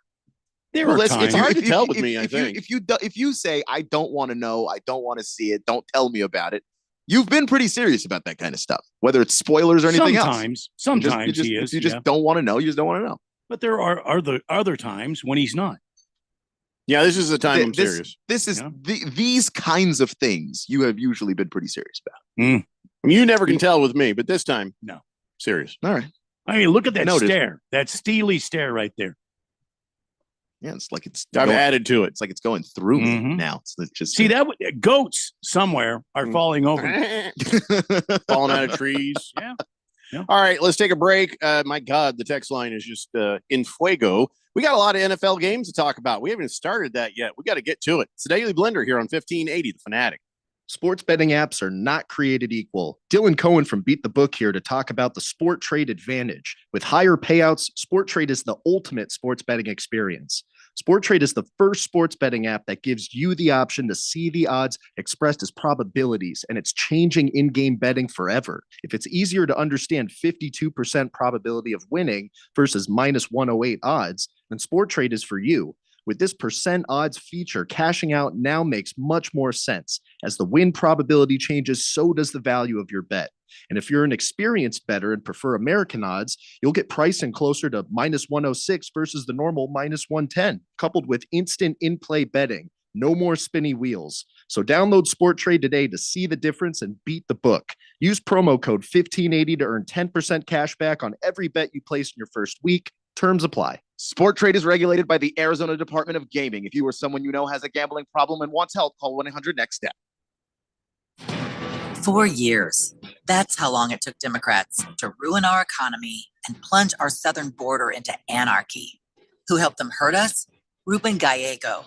Washington could have cut taxes for Arizona families, but Ruben blocked the bill. And his fellow Democrats gave a bigger break to the millionaire class in California and New York. They played favorites and cost us billions. And Ruben wasn't done yet. Democrats could have secured the border. Instead, they invited an invasion and used our tax dollars to pay for it. Ruben Gallego even backed the law to let them vote in our elections. Don't give Gallego and the Democrats another 4 years to hurt us. Give your support to a real Arizona leader, Kari Lake. Kari and the Republicans will secure the border, support our families, and never turn their backs on us. Kari Lake for Senate. I'm Carrie Lake, candidate for U.S. Senate, and I approve this message. Paid for by Carrie Lake for Senate and the NRSC. Let's say you've got questions. You're looking into solar, but you don't know where to start. Well, Harman Solar has the answers. Hi, I'm Jeffrey O'Brien, and listen, there's a couple of ways you can go here. One, visit harmansolar.com, browse around, because right across the page, they got links to all sorts of great information, like frequently asked questions, equipment, tax credits, even testimonials. Or just give them a call, 800-281-3189. Ask them directly. They'd love to hear from you. That's 800-281-3189. Or just go to harmansolar.com. What's up, everybody? Nick Costos here, host of You Better You Bet, reminding you to check out the show. Now, why should you check out You Better You Bet? Because we bring you the most fun. We bring you the most insightful, the most entertaining show in the wagertainment world. From up-to-the-minute breakdowns of backdoor covers, bad beats, and the cheers and tears that come alongside them. Plus, you'll get the best betting analysis anywhere from myself, Ken Barkley, and some of the best minds in the sports wagering world. So tune in weekdays, noon to 3 on Arizona Sports Betting Station, 1580 and 99.3, The Fanatic.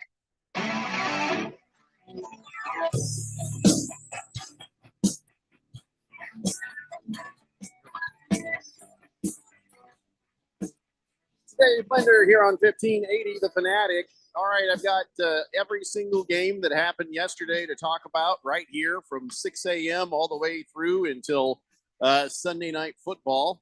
So let me get this text line under control before we do that. Let's see here. Fighting Wampa says, you guys know how the IndyCar drivers have that clear plastic rip-away sheets on their helmet visors? Put a big one of those in all football fields. Then you just rip off the old one and boom, clean field. But then all the players would stick to it. Yeah, when you're also already playing on plastic, so now you've got cleats punching holes through it. Is that? But he's on to something. Here's what you do. All right, everybody off the field, clear the area. And then what you do is you have this big football field shaped, kind of like a lint brush thing, and pick up all the stuff and go back up. And then everything is been picked up off the field. I like this. And then you take it over and you go and drop it on the fans. Here's your trash back. Yeah, you guys figure out what to do with this. Choro says Texas needs to win something first. In terms of being the new Alabama, like how could Texas be the new Alabama? They haven't done anything yet. Yeah, don't worry, Choro. Keon's not delusional about his team. Gamecock says LSU has had very favorable officiating to pick sixes taken back versus my Gamecocks. Oh, I see. Yeah, everybody probably has a story, right? Yeah, and South Carolina has been on the bad end of like 2 of them this year. So, yeah. Baker's Cocky Hen says, I'm going to LA on Thursday. Was thinking about going to a game. Then I saw it takes Jeffrey or Big George money to go, so I guess not. Sometimes it's just like that. I would never, ever, ever buy a ticket to this World Series. If somebody gave me a ticket to this World Series, you know what I would do with it? Sell it. Damn right. I'm not going to burn it. Not going to throw it away. No, because that's money. I'm going to right get the money. Are you kidding?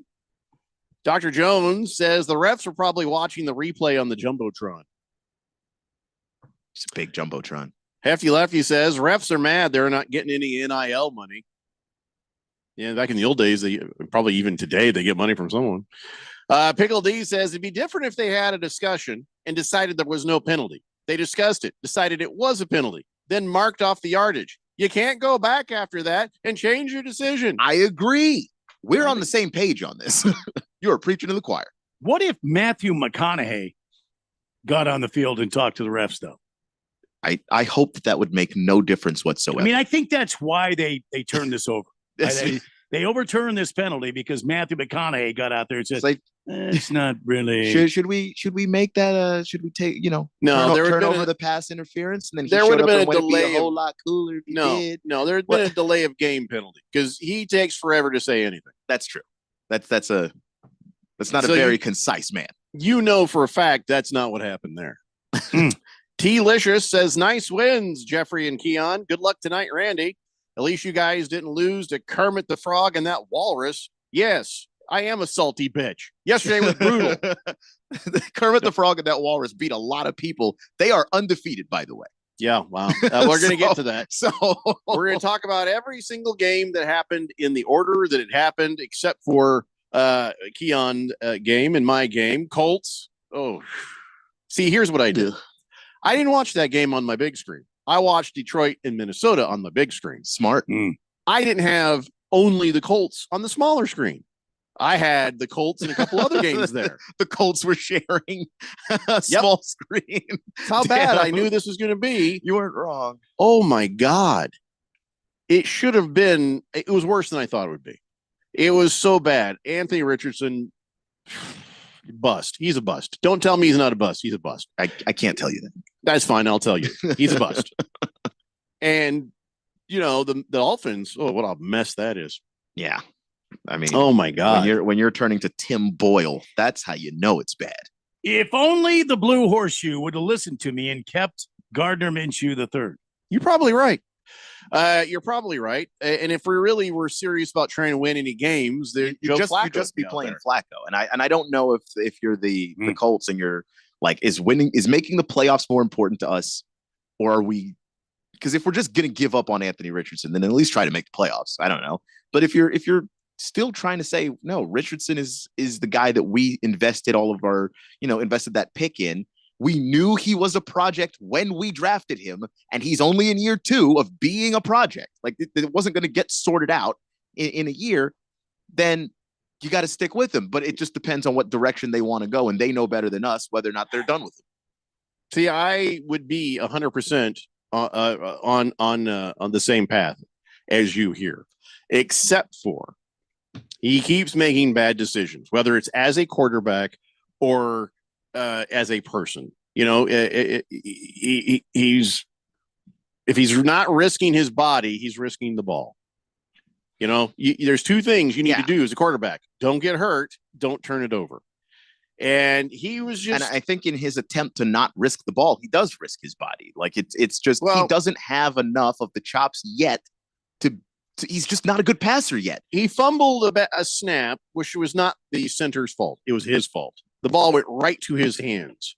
That thing should have been fine. Yeah. That's on him. Everything about what's going on with him is on him. Now, Steichen is being cool about it, saying, we got to put him in a better position to succeed. Which is good. You don't want to throw your guy under the bus, especially as a young player. I just, if they're going to develop Anthony Richardson, there might be a strong case to be made that, like, playing him is not doing him any favors. But yeah, I agree, because he's not getting better this way. Yeah, he's not changing anything. It's sort of like, sometimes I go to the gym and then you want to try and push yourself and see how much more you can lift than you did before.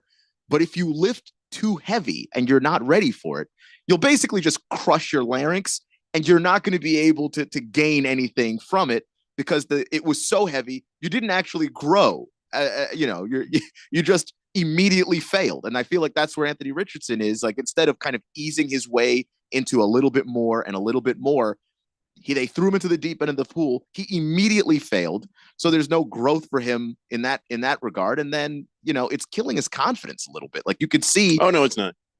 Like, no, can I tell you why? He's got dumb guy confidence. Here's the quote.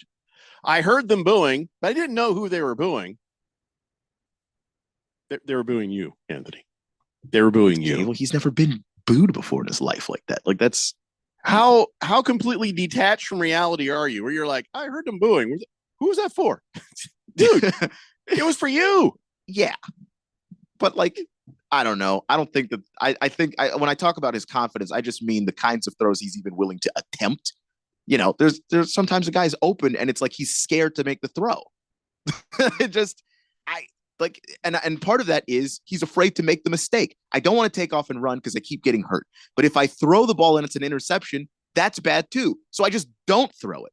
That happens to young quarterbacks a lot when they're not ready. And I think that that's where we are with Anthony Richardson. He's just not ready.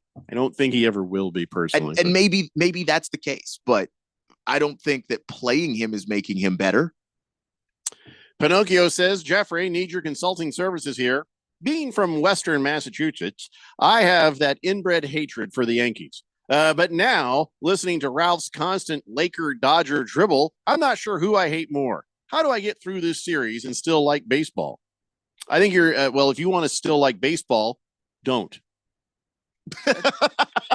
Just turn it off. Yeah, turn it off until next February. Yeah, that's it. Simple solution. We're not going to talk about it here, so you're safe with us. So that's pretty much it. Don't. Average Joe says Gardner Minshew, Randy. You still think he's good? Same clown who went 15 of 34 for 154 yards and 3 interceptions yesterday. Gardner Minshew's looked really bad this year. He would have played better with the Colts because the Colts have a better offensive line. Right. They do have damn more right. weapons, but man, Gardner Minshew looks terrible. Yeah. Well, he's not in a good system. Halfy Lefty says, silly Keon, it's not about how much you can lift. It's all about how much it looks like you can lift. Load up that bar and quarter rep like a true bro lifter. I actually want to gain strength though. So I care about how much I can lift. I don't care about how much it looks like because it ain't a lot. At least not with, next to some of these other guys at the gym. They're just like piling plates on there. It's more about reps. Good More Lord. about reps. Yeah. Baker's Cocky Hen says Anthony Richard, not my son, should be benched so the Browns can get the number 1 pick. If someone can lose to Carolina also. Wait, what? You mean the Colts? It's nothing to do with the Browns. Yeah, all right, moving on. I don't want to talk about. I think he wants him benched because, don't the Colts play the Panthers at some point? Am I wrong about that? I don't care. So the Dolphins, however, they're saying Tua is going to be practicing and possibly even playing this Sunday.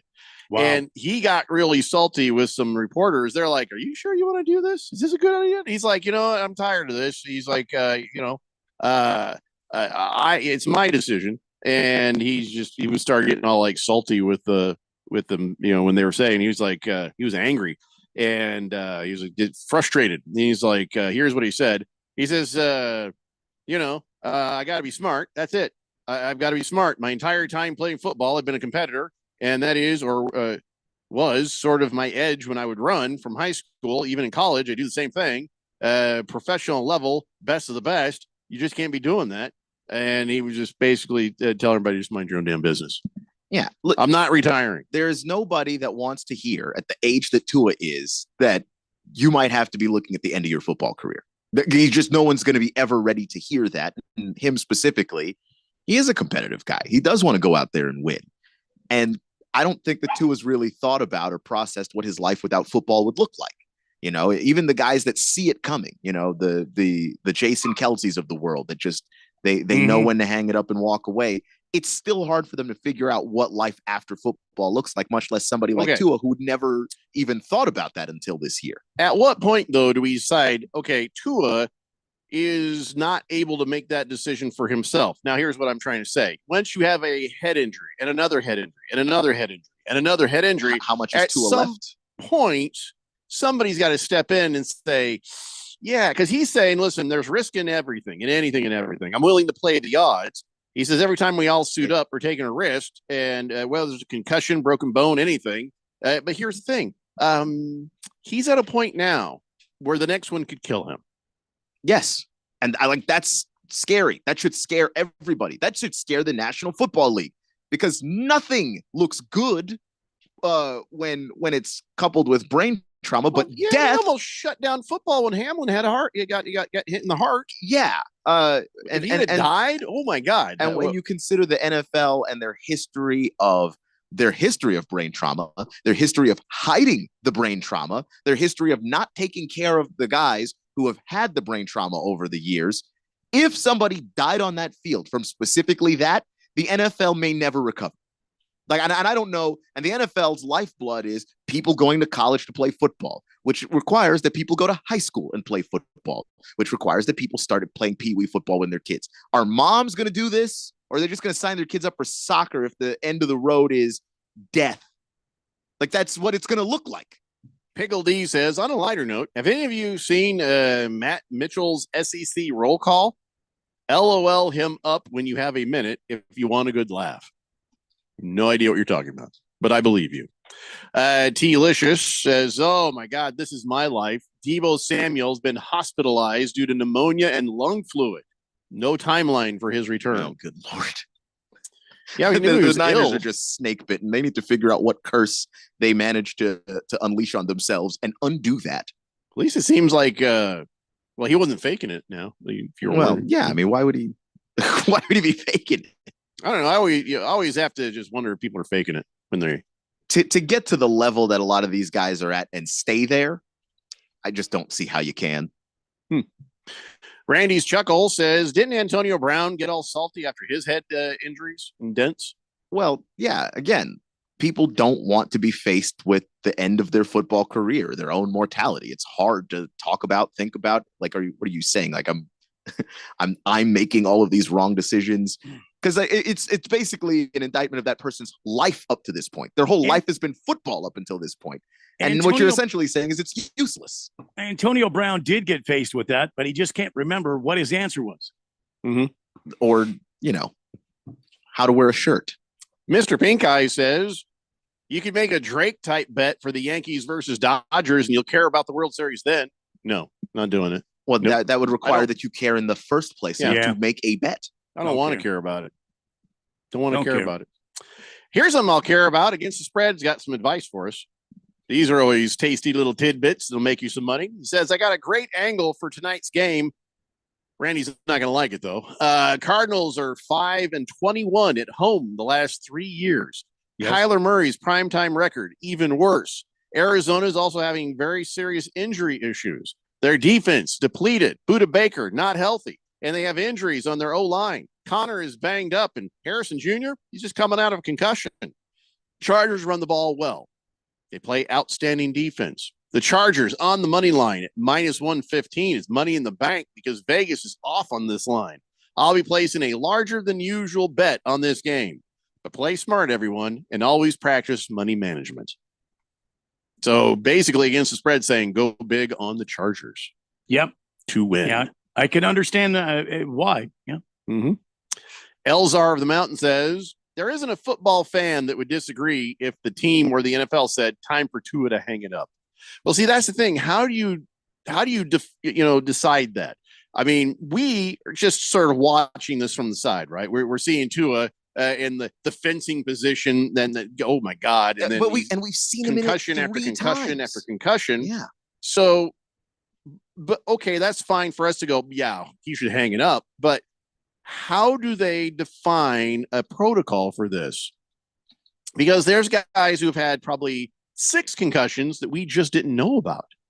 There's at what point do you tell somebody you've had too much head trauma? You can't play anymore because we don't want you to die. But I mean, concussions how do you have to get better at diagnosing, the issue, because they're not that great at diagnosing the issue of the head trauma and the CTE. They're like, well, when we can only figure it out after they die if they actually have the CTE. Well, because that's a diagnosis that comes too late. So Yeah. we need to know. We have to have a better way of scanning the brain on a human being and saying definitively, we can't let you do this anymore, or else you're going to die, or you're going to be disabled. But the thing is with CTE, it's not even all of the concussions. The concussions obviously play a major factor, but even the little hits over the course of a 10, 15-year career can also add up to you getting CTE, those little brain traumas as well. So in the case of someone like Tua, these concussions have different grades. Grade 1 is like the lowest, grade 3 is the highest. Tua's had all 3. He's had a grade 1 concussion. His second concussion was the grade 3. This last concussion was the grade 2. Like, maybe there's a number of grade 2 concussions you have where it's like, dude, you're done. You're just done. Whatever that number is, it may be arbitrary, but at least it's something that says we're paying attention to the amount of brain trauma you have. Yeah, I mean, I don't have the answers, but I think maybe some imaging and diagnostics need to improve to be able to make that determination and have that be part of a physical. You know what I mean? You have to pass the physical. And if they examine your brain and they're like, there's been too much brain damage here, we can't let them continue. Yeah. And there may be, and I think there's probably a number of cognitive tests maybe they can do to try and clear them. I don't Yeah, necessarily but what know if you're the just proper dumb? process is. You know, what if somebody gives you a cognitive test and you're just kind of Yeah, but sometimes it's about like alertness and like and maybe you can also do it before players start getting concussions. Maybe when you get into the league as a rookie, we'll do your baseline cognitive test. This is just what you are normally. And then you get a concussion or 2 concussions. We're going to go back to that. We're going to test you again. And oh boy, looks like you're below baseline now. That's not good and pretty much a good sign that you're not headed in the right direction. all I know is Blue agrees with me. Yes, he does. Yeah. Big Bat Blue. Flipper says if Tua quits, he loses $100 million guaranteed. I'd risk my life playing a sport I love, plus getting generational wealth for my family. No, that does occur to me, but he dies on the field. It's going to be a problem. If anybody dies on the field, it's going to be a problem. You know, we dodged a bullet at the DeMar Hamlin thing. You got to be careful out here. Yeah, and All right. Tua just got married. Like there are plenty of reasons to stay playing, but there's plenty of reasons to walk away too. We have to walk away now for a break because we're running very, very late. It's the Daily Blender here on 1580, The Fanatic. The Fanatic is your home for fall football. Catch the NFL and NCAA live games on 1580 and 99.3 The Fanatic. Brought to you by Bet365. It's never ordinary at Bet365. It's fall football season, and Kasai Japanese Steakhouse is doubling down. Now with 2 Valley locations. When it comes to Asian cuisine, no one does it better and more authentic than Kasai, where talented Teppan chefs create the food, the fire, and the fun of teppanyaki. Kasai Japanese Steakhouse isn't just dinner, it's dinnertainment. A memorable dining experience where a delicious 7-course meal is prepared right at your table with flair. It's a perfect choice for celebrations, date nights, or a night on the town. Choose from over 30 different items and combinations of teppanyaki, Asian fusion, and innovative sushi. Happy hour is always on fire and offered daily with specials on their Asian-inspired comfort food like Korean steak tacos, Mongolian barbecue ribs, and signature Wagyu beef sliders. Always a memorable dinner, or catch the game and a bite at the bar at Kasai. Now the 2 locations, Scottsdale Road in Thunderbird and in Peoria at the 101 in Northern. Go to KasaiTeppan.com. That's KASAI Teppan.com, or search Kasai on your mobile phone. You may know me as Ruben Gallego, but I've had a lot of titles over the years. First, son, or mijo, by my single immigrant mom who worked so hard to make ends meet, and brother by my 3 incredible sisters. I've been called janitor, line cook, construction worker, doing any job I could to help out since we didn't have much. I earned the title graduate from Harvard University. I was called infantryman in the Marines when my company took some of the heaviest losses in Iraq. I'm called congressman, proudly representing Arizona the past 10 years. But my favorite title of all is dad to my 2 beautiful kids, whose future I am fighting for every day. That's why today, my title is candidate for Senate. I'm fighting to lower costs and secure our border. I'm Ruben Gallego, candidate for U.S. Senate, and I approve this message because for me, it's never been about titles. It's about standing up for hardworking Arizonans like you. Paid for by Gallego for Arizona. Will Shakespeare here. Back in my day, I invented over 1,700 slang words like swagger, bedazzled, and my personal favorite, besmirch. But even I have trouble understanding slang words like yeet or bougie or this is fire. Actually, it is extremely smooth Shakespeare vodka. Okay, boomer. See what I mean? But there is one word that describes the pure quadruple distilled spirit crafted from an 8th century Polish recipe the first time you try it. So lit. I couldn't have said it better myself. Shakespeare vodka. So lit. If only life had a remote control, you could pause or rewind. Well, life doesn't always give you time to change the outcome, but prediabetes does. Take the 1-minute risk test today at doihaveprediabetes.org. Brought to you by the Ad Council and its prediabetes awareness partners. The most important event in sports could happen at any time. Like right now. Or right now. Or even now. Don't miss history. Follow us on Facebook, Twitter, or at 1580thefanatic.com.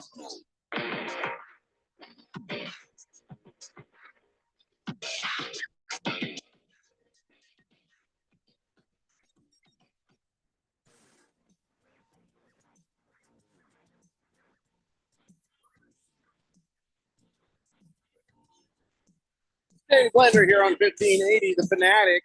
We've talked about one game so far, sort of. I Yeah. thought we had a 3-hour show today, so we'd be able to talk about all these games without any problems. I kind of figured this would happen. Like we when we're rushed, when we're pressed for time, we just get through it. We relaxed a lot because we had a little room to stretch out, take Yeah. our time, and well, now we're running out of it. Next time, I'm starting with it instead of the other way. Hefty Lefty is not helping. He says, "Did you guys see the Italian surfer that died in Indonesia because he got impaled in the chest by a swordfish when it jumped out of the water? That is some Final Destination bleep right there. Is that real? Didn't hear that at all. What? Sounds made up when you say it was an Italian surfer. Like, does sound like a real story. I mean, they have a coast. Well, I'm not saying they don't surf. How often have you heard of Italian surfers? Doesn't that make this that is the sound- first time. This is the first time you've heard of Italian surfers. If you say anything else, you're lying. No, because they were in the Olympics. They have surfing in the You've Olympics. never ever heard of Italian surfers In the literal Olympics that happened this year. You didn't hear of them. You watched them on TV. No, you didn't. Okay. Yes, and I've seen that map, Randy's chuckle, the map of the United States, and it shows a little part of SoCal where it says LA. Then it shows New York and New Jersey, I think, and then Florida where it says Yankees. The rest of the United States is in red. It says wishing for a meteor to strike. Where'd Randy go? I don't know. Randy was there. Now he's gone. Oh.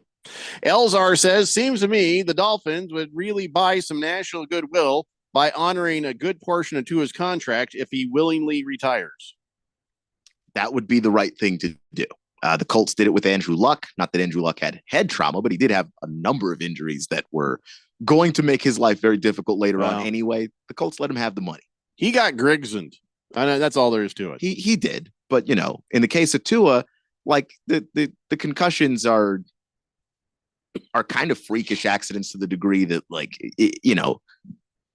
not every player that lands the way that Tua landed would be injured the way that Tua was injured, but unfortunately it is him. And, if you have a guy who has been on your team and he's doing his best and he's giving you everything, literally everything, maybe honor the contract. You don't have to, but it would be nice if you did. Individual results may vary. Yeah. I thought it I don't was know. absolutely cool of Jesus Christ. Sorry. Did you turn off the when Randy jumps off, all of a sudden we get a feedback loop. It just sneaks up on you about 3 minutes later. Sorry. Sorry about that. Anyways, what was I saying? It doesn't matter. Let's see. Kiss the Cook says, I scheduled a tryout at 7 p.m. 30, 40, and 50 yards from the hashes. Hope I don't damage the Twins. So don't you need to be a student at ASU to try out for the team? Because Kenny Dillingham's having tryouts for people to kick field goals. He was pretty salty about how bad the kicking game was. Yeah, I think you would need to be a student. You can talk about your years of eligibility, but unless you are actually a student enrolled in classes, you're not going to play. Sorry, Kiss the Cook. You probably shouldn't have made that appointment. Bat Flipper says Randy left because you're talking Dodgers Yankees baseball. I think you're right. I think he just didn't want to have anything to do with it. Just offended him. Rye Guy says one of the top 10 pro surfers in the world is Italian, but he's the only Italian surfer in the world. Wow. Big George says that map is BS. If it shows people in San Diego cheering for the Dodgers, trust me, no self-respecting Padres fan is cheering for the Dodgers. Well, it's a joke. So Fish Tank says watching the Dolphins without Tua playing has given me CTE. So let's run them back out there. I am more important. The Italian surfer was a woman? They got killed by the swordfish. Yeah. Oh. Yeah. Doesn't change anything, but it doesn't. But I don't know. That's just we thought it was a freak accident when the crocodile hunter got taken out by a stingray. A swordfish taking you out while you're on what are the chances? The odds of that are astronomical. It probably has never happened before. And now, what are the odds there'll be another Italian surfer? Even as astronomical, I think, is that. Well, Apparently one of the two. Gee, many Christmas. Why can't we get to talk about these damn games before we run out of time? All right, so your team, Commandos, just beat the ever-loving snot, as you should, of the Panthers. So I guess the Red Rifles Day has been done, and, well, now they suck again.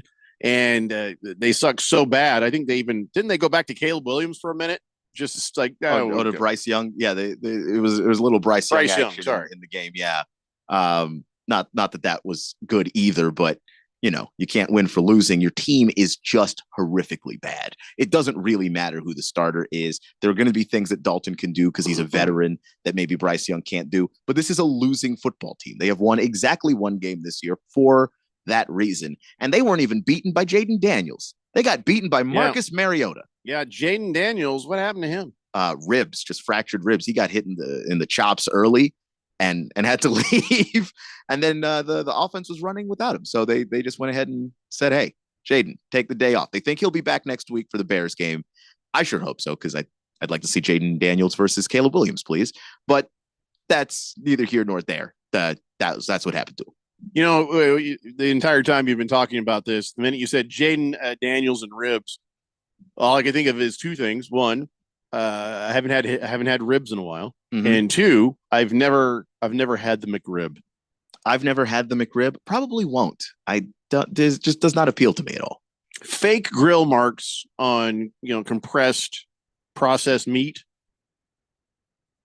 Probably not a good idea. Probably not. I don't know. I've just never found the sandwich appealing, but I did have actual ribs like 3 weeks ago. It was nice. Oh, like ribs. It was good. I get a barbecue sandwich. That'd be nice too.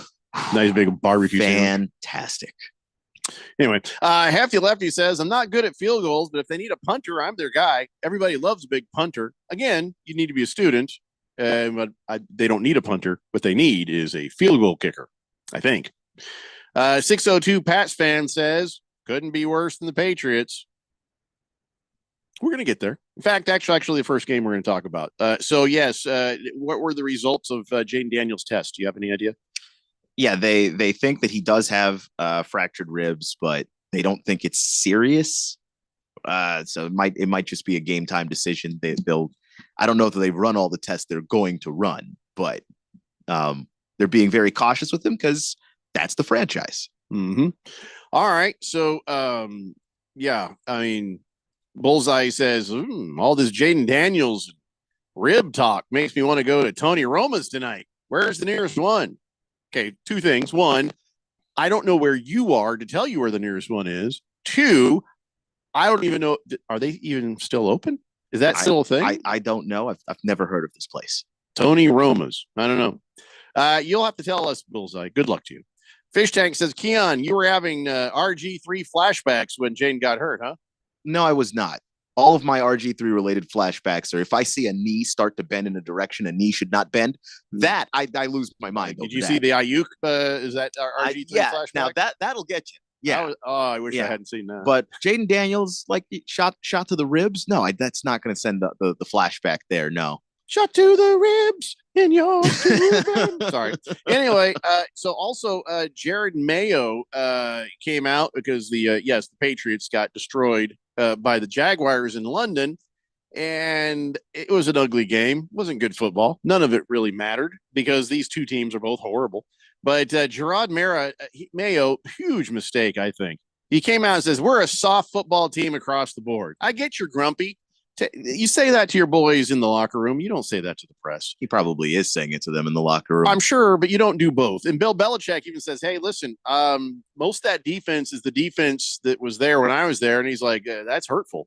These boys are not soft. These men are these are good players. And he just sat there and rattled off all their names. He remembered them all very directly. You know what I mean? And he got a little ticked off at Gerard Mayo for that. So yeah, that's not right. Some coaches do go to the media, though. Bill Parcells used to do it all the time, and he would say stuff like that. Parcells, though, right? Yeah, that's a different animal. But if that's your personality, that's your personality. Whether or not Mayo is successful is not going to be dependent on whether or not personality. That personality doesn't work today.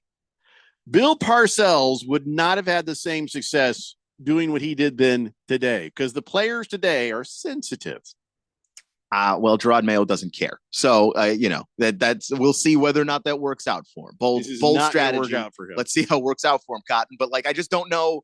I like for him, that's just how he wants his team to be held accountable. So we'll see if it works, if that actually does light the fire that he thinks.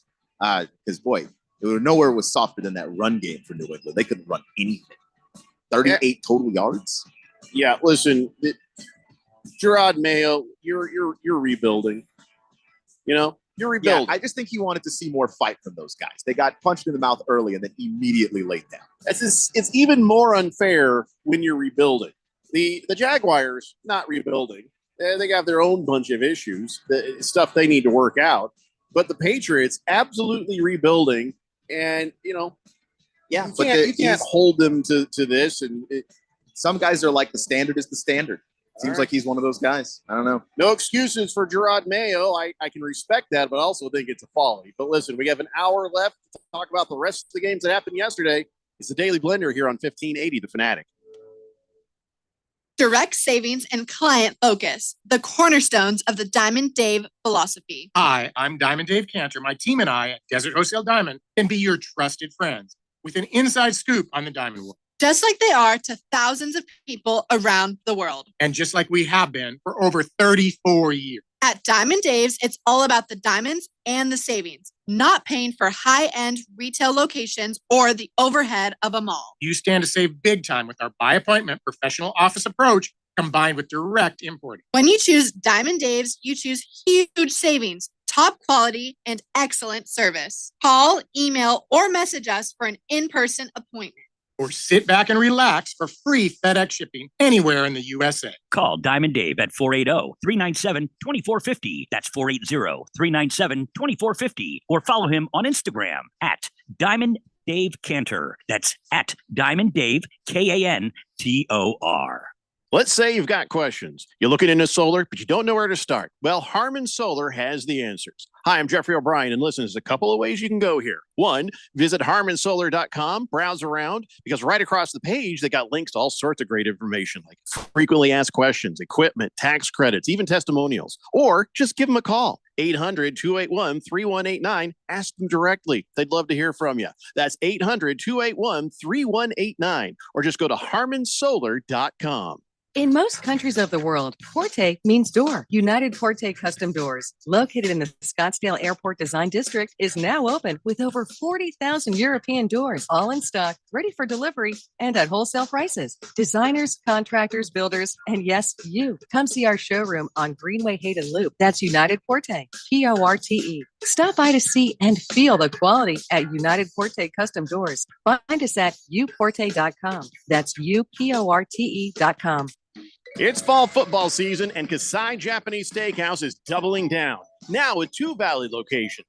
When it comes to Asian cuisine, no one does it better and more authentic than Kasai, where talented Teppan chefs create the food, the fire, and the fun of teppanyaki. Kasai Japanese Steakhouse isn't just dinner, it's dinnertainment. A memorable dining experience where a delicious 7-course meal is paired right at your table with flair. It's a perfect choice for celebrations, date nights, or a night on the town. Choose from over 30 different items and combinations of teppanyaki, Asian fusion, and innovative sushi. Happy hour is always on fire and offered daily with specials on their Asian-inspired comfort food like Korean steak tacos, Mongolian barbecue ribs, and signature Wagyu beef sliders. Always a memorable dinner, or catch the game and a bite at the bar at Kasai. Now with 2 locations, Scottsdale Road in Thunderbird and in Peoria at the 101 in Northern. Go to KasaiTeppan.com. That's Kasai Teppan.com, or search Kasai on your mobile phone.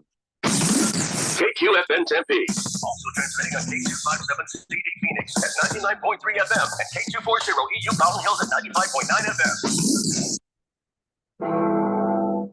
It's time for the third hour. Quiet, people, settle down, because it's time. For what? Showtime. When does it start? Right now. 3, 2, 1. Let's get on with the show. Let's do it.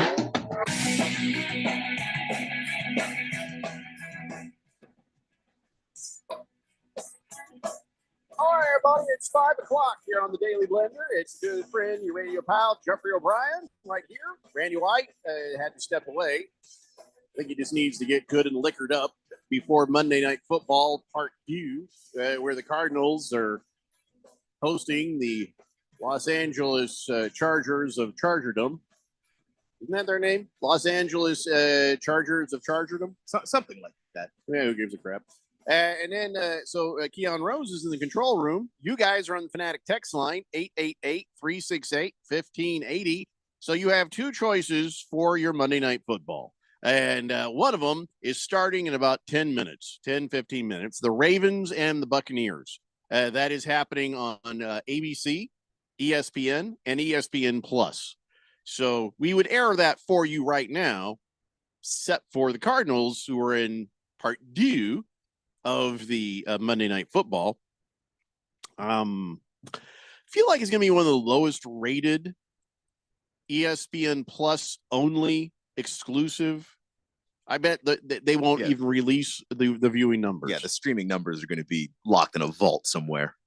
Because most people who care about the Cardinals are going to be able to watch that on actual TV here.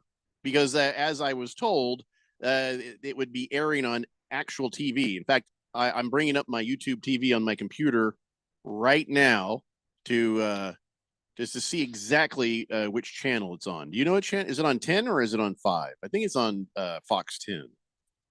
Let me go ahead and double check that. Yeah, let me. Well, I'll probably beat you to it because I've got it right here. Let's see.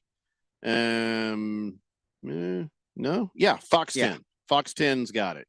So I don't know who's going to be doing the call on that. I don't know if it's just going to be the ESPN Plus thing. I don't know how they're working it out. Don't care. But it'll be on channel 10. So there goes the ratings for ESPN Plus there. Nobody's going to watch it on ESPN Plus. You can just watch it on the TV here. For as the Chargers go, the Chargers do not have a very big fan base. That's putting it lightly. So ESPN Plus is going to have like 8 people watching. Yeah, well, maybe a little bit more than 8 because you got to count your gambling degenerates. You've also got to count people who maybe don't live in either city that have some combination of those players in fantasy football. But 8. still not a lot of people. Let's see, 8. I think 8. Oh, what's this? My wife says that the app says I can't listen to you, but I'm not in the right location for the game. Oh, that's right. Hold on. You know what? We have a geofencing thing for when we broadcast the NFL games, but we currently do not have one on right now. So if you're using a VPN to try to listen to the show, you suddenly can't hear us. That's a good point. I'm just going to text her back. YouTube. There you go. I'm just too lazy to go figure it out. Right this moment, yeah. It's just a little bit of work. Listen, there's football on TV. You shouldn't be listening to the radio anyway. 888-368-1580. So Fish Tank says, I'm having a party for Dolphins versus Cardinals this weekend. Still can't decide if it was a good idea or a bad idea. Yes. Party is always a good idea, Fish Tank. Party's a good idea. Subjecting the guests of your party to those two teams playing football, perhaps not a good idea. Just make sure there's plenty of liquor. That's all you need. Beer Bob says, yes, I checked today. Both games will be on free TV, Channel 10, Fox, and then ABC. So there you go. If you have broadcast TV, you don't need any streaming stuff or even YouTube TV. I've got an antenna, for the Suns games because Channel 3 doesn't show up on YouTube TV yet, at least as far as I know. Bat Flipper says, hey, Jags aren't that bad. Keon named teams they played. Most teams would have lost all those games too. Jags are pretty bad. The Jags are pretty bad. They are now 2-5. They opened the season with the Dolphins, and while Tua was still out there, that was not a good Dolphins game. You only scored 17 points in it. I think that's bad. You also lost to the Browns if you're the Jags. That's objectively bad. Other teams would not have lost to the Browns because the Browns, well, we know what the Browns are right now. They're also terrible. One-win football team, the Browns. Dim-witted Donnie is on the text line. Hey, why are you guys on? Where's the Ravens game? We can't air any games when Cardinals football is on the air in this market. We're just not allowed. That's why on Sunday, when the Cardinals are on in the morning, we don't have a morning game. And when the Cardinals are on in the afternoon, we can't air an afternoon game. Otherwise, we can air every game all the time. And do. Best thing for us would be if the Cardinals moved somewhere. Then we could air every single game. Oh, no. Don't let him hear you say that. Yeah, I'm all for it. The Coyotes' wound is still fresh. Yeah, that's fine by me. Pinocchio says the Patriots did the job this weekend by losing to the Jags. Next up, with the first pick of the NFL draft, the Patriots select Travis Hunter. I'm sure they'd appreciate that. As long as he chose a side of the ball to play.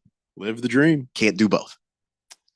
Let's see here. Mr. Pink Eye says mayo, ribs, swordfish. It's making me hungry. I'm going to go to Red Lobster. Yeah, it does sound like a Red Lobster menu. We somehow did a food episode again.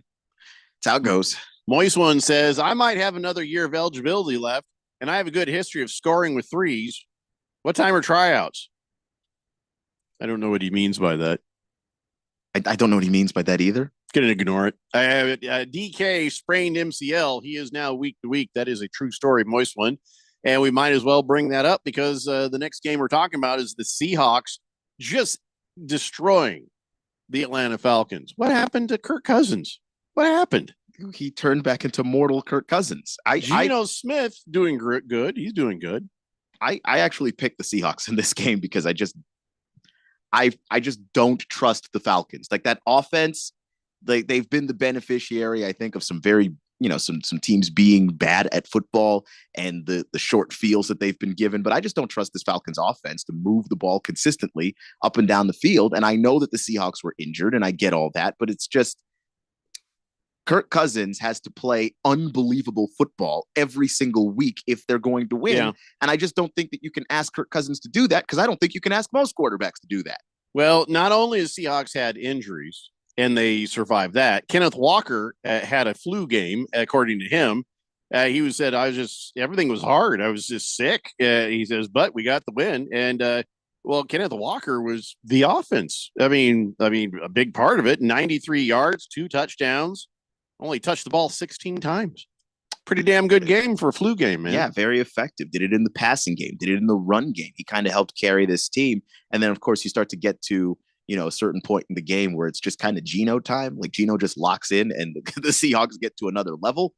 The thing is, they've done it in the last couple of weeks, and it just has been too little too late against this Falcons team. Yeah, it was enough. Buffalo Mike, I think it's what you're about to tell us is a paradox. A paradox. Okay. He says, guys, I've been to Cardinals games where 70% of the stands were filled with opposing teams' fans. I've been to Chargers games where 70% of the stands were filled with opposing teams' fans. Something has to give. Or maybe the stadium will only be half full. Unstoppable force, immovable object. Buffalo Mike, this could be worse. Don't go to the stadium. Here's why. It could cause a quantum singularity, and the entirety of State Farm Stadium could be sucked into a black hole. Then the rest of us along with it. So I guess you might as well go. So you may as well. You'll be first. You'll get it over faster. Right. We're in range. It's going to happen to us too. Yeah. We should cancel that game. Yeah, the NFL we had the doesn't power to cancel it. It'd save a lot of lives. They don't know what they did. They don't On the know what off they did. chance of a quantum singularity, cancel the game. I think that there are a lot of Charger fans and Cardinal fans that would agree. And let us air Ravens Buccaneers. Donnie says, did you guys break down the Lions Vikings game? Not yet. Getting to it. I picked the Lions, so I'm happy. Hefty Lefty says 2027 Salt Lake City Cardinals. You spoke it into existence. I'm okay with it. I'm a Colts fan. Some other people around here might be upset. Yeah. So let's talk about the Bills. They did unto the Titans what the Seahawks did unto the Falcons, what the Jaguars did unto the Patriots. It was a game. DeAndre Hopkins, I guess, sat on the sideline for the second half. Not sure what that was about with the Titans. Yeah, I'm not sure about that one either. Mari Cooper shows up. I think he got himself a touchdown. That was his first pass. So it was a touchdown. Yeah. And it's interesting, too, because you could tell he's running out there. He doesn't really know the playbook. So sometimes he's just kind of freestyling it. But it's immediately an impact player that the Bills have added because Amari Cooper can get open. And honestly, Josh Allen wasn't asking for much. A guy that can get open is plenty for him. Wait till he knows the playbook, right? Yeah. So that'll be good. And, it was a blowout. There's not a whole lot to talk about here. Yeah, I mean, just the Titans are just miserable. And I approve that message.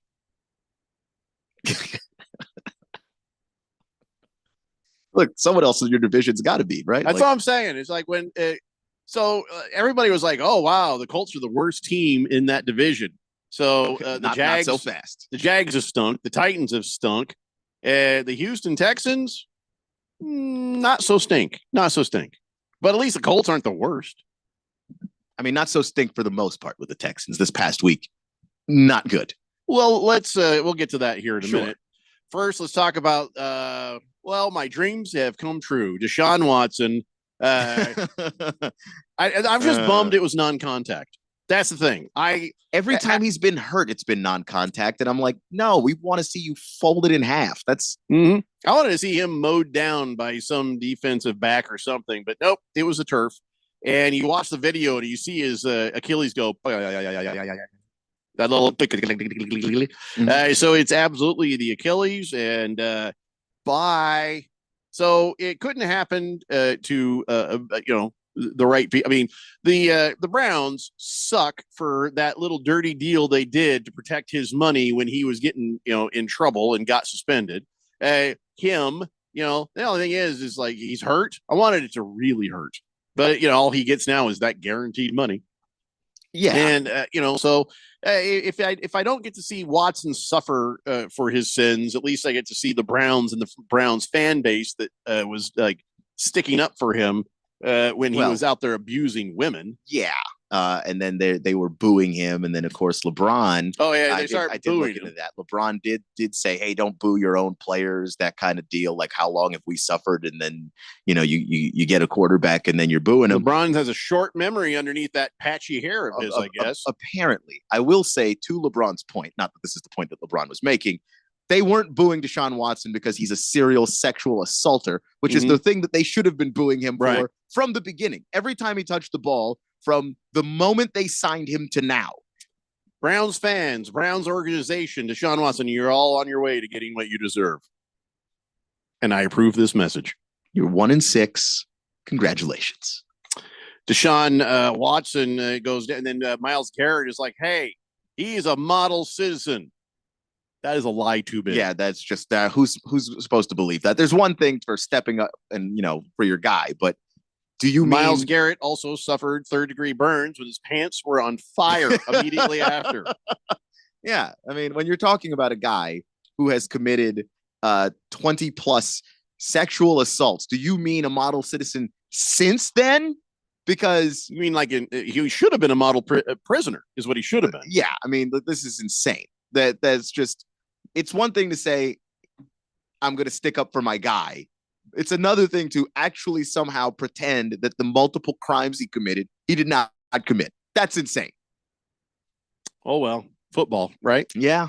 Never cease to be disappointed by it every single year somehow. See the last of Deshaun Watson, at least.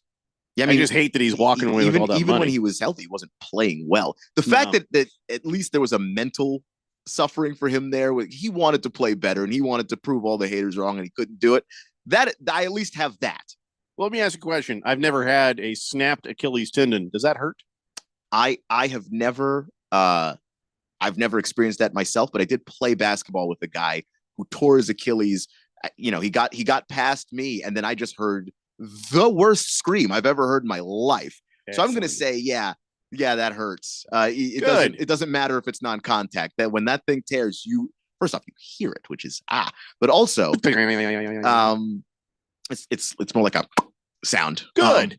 And then he was in a ton of pain, couldn't walk under his own power. So hopefully Deshaun had like the 3 times worse version of that. I wanted him mowed down and broken in half like a deck chair on the Titanic as it sank. You know what I'm saying? Yeah. That's what I wanted, but I'll take this. Yeah. Billy Ray from Avondale says, with a record like Deshaun's, maybe he should run for president. Don't give him any ideas. Well, he wasn't convicted, so. Oh, that's right. It doesn't matter. Average Joe says, model citizen compared to the guy who tried to murder another player with his helmet. Well, when your standards are that, but I would also point out that, you swing your helmet at a guy in the heat of the moment, you're being clearly stupid and wrong. If you sexually assault 20 people, that's not even close to the same thing. And that's who came forward. Yeah. Anyway, moving on. Let's see here. The Packers won a game. That's right. They beat the Houston Texans. Okay, that's cool. That's cool. It was a close one. It took a field goal by Brandon McManus, 45 yards, to make that happen. But I don't think that. I think the coach of the Texans learned a lesson. I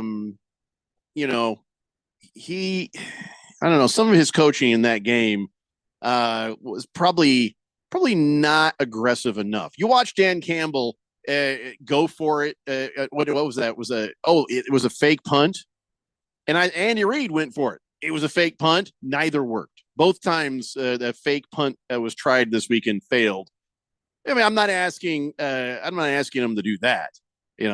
I'm not asking the coach of the what's his name again? D'Amico Ryan. Thank you. I love this guy. I hate that he's in my division because I have to hate his team, but I just like the guy. He just seems like a good guy. He seems like a good dude. Yeah. But he was a little bit too cautious in this game. He was not really, I don't know. You got to have a little bit of a killer instinct. You got to put the foot on the gas. You got to get things done. And, and I wonder how much of that was just he didn't trust the offense at all. It needed a try for a touchdown and not a field goal. And but this is what happens when that happens. Yeah.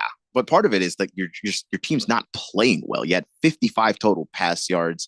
CJ Stroud is in this weird. He just was having the worst game of his professional career. I just don't think that D'Amico Ryans trusted the offense enough to be aggressive. And maybe he should have been, but CJ had a look at his eyes like he didn't want any more. And that's not something you want to see as a coach. Well, whatever the case, I'm fine with the outcome. I am fine with the outcome. Just chip away at Houston. I mean, Green Bay should have won that game by more. 4-3. Huh? Green Bay should have won that game by more. The 2 Jordan Love interceptions stopped them from doing that. Right. That should have been a couple of scores. Green Bay has its own stack of problems too. But Yeah, what I absolutely. always say, two teams similarly, matched. Yeah, it was a good game. Turns into a good game, doesn't it? Stephon Diggs getting in a fight with Jair Alexander before the game even starts. They don't. I like what he says though, because I get tired of this too. Somebody will say something or do something, and I'll say, "Well, how come I can't go?" Like, you got to be the bigger person. I don't want to be the bigger person. You got to be the bigger person. Why do I always have to be the bigger person? Well, because you got to be the bigger person. Yeah, I've never understood that. Why? Why do I have to be the bigger person? People are making assumptions about what it is that you want. It's like, no, you should be the bigger person. You don't want revenge. No, But I do. I want do. revenge. I do. If I wanted to be the bigger person, I'd have been the bigger person. That's the opposite of what I wanted. Let me smoke these fools. You know what I'm saying? I get the hand on the bicep from my wife. That's like I already know what's coming next. Be the bigger person. But I guess I got to say something here. Being the bigger person does not feel as good as vengeance. But Stephon Diggs says, "I'm never the bigger person." It's a level of pettiness I appreciate. No, he says, no. He says, I don't give a F. I am, if I'm by myself or with a million, I'm never the bigger person. I ain't letting bleep go. He says they picked it up or whatever, but I ain't with the football tough guy bleep. So I guess somebody said something to him. Mm-hmm. What they call him? Like they were chirping at him. What'd they say? Like he was something about him being a little boy or something. I Like don't know being small? exactly what the words were, but Jair Alexander and Stephon Diggs have history. They already don't like each other. So it could have been anything, quite frankly. Well, let's see. The Texans had 55 passing yards. Net. Net. I mean, 86 total for CJ Stroud, but then obviously you gotta Diggs, count the sacks. 5 catches for 23 yards.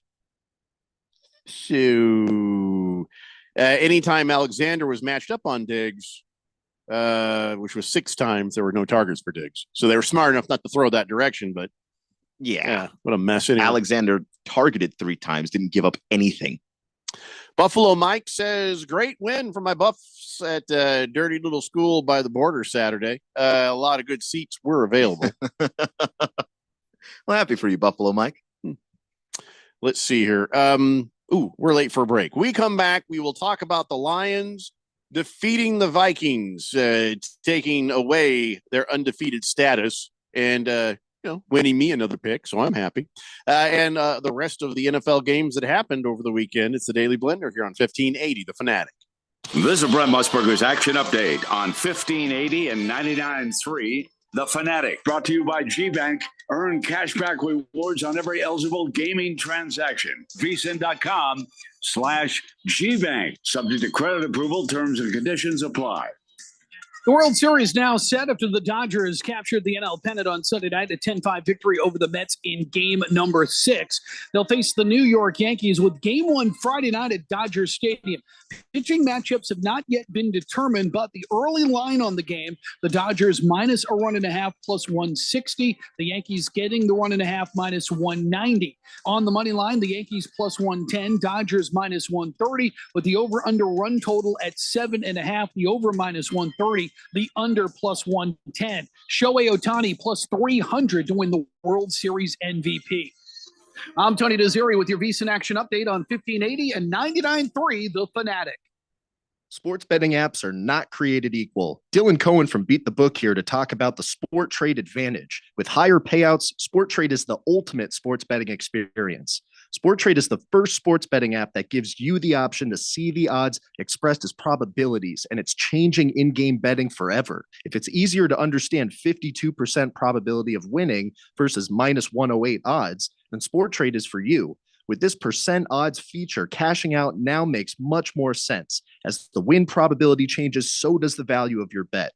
And if you're an experienced bettor and prefer American odds, you'll get pricing closer to minus 106 versus the normal minus 110, coupled with instant in-play betting. No more spinny wheels. So download Sport Trade today to see the difference and beat the book. Use promo code 1580 to earn 10% cash back on every bet you place in your first week. Terms apply. Sport Trade is regulated by the Arizona Department of Gaming. If you or someone you know has a gambling problem and wants help, call 1-800-NEXT-STEP.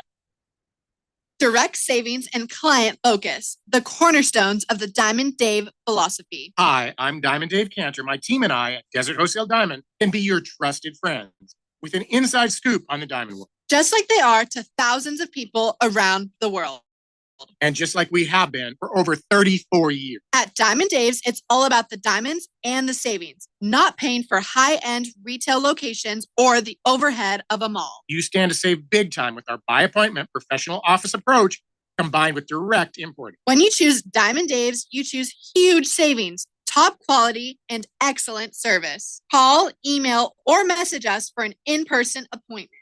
Or sit back and relax for free FedEx shipping anywhere in the USA. Call Diamond Dave at 480-397-2450. That's 480-397-2450. Or follow him on Instagram at Diamond Dave Cantor. That's at Diamond Dave, Kantor.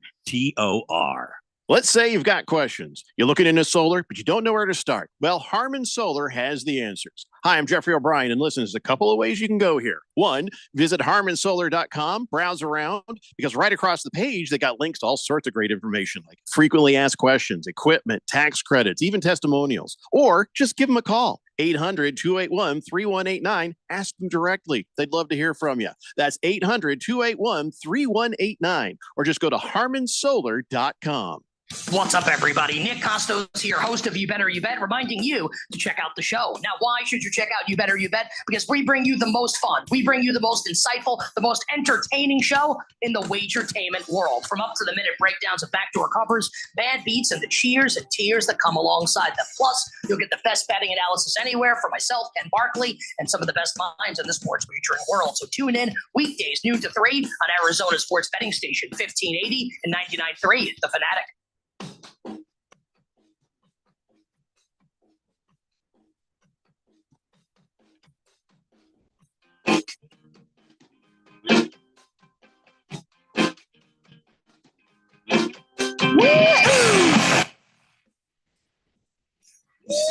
Dave Blender here on 1580, The Fanatic, and my wife has informed me that Mike Evans just got his 100th career touchdown, and now the Buccaneers are up 7-0 over the Ravens in the first quarter.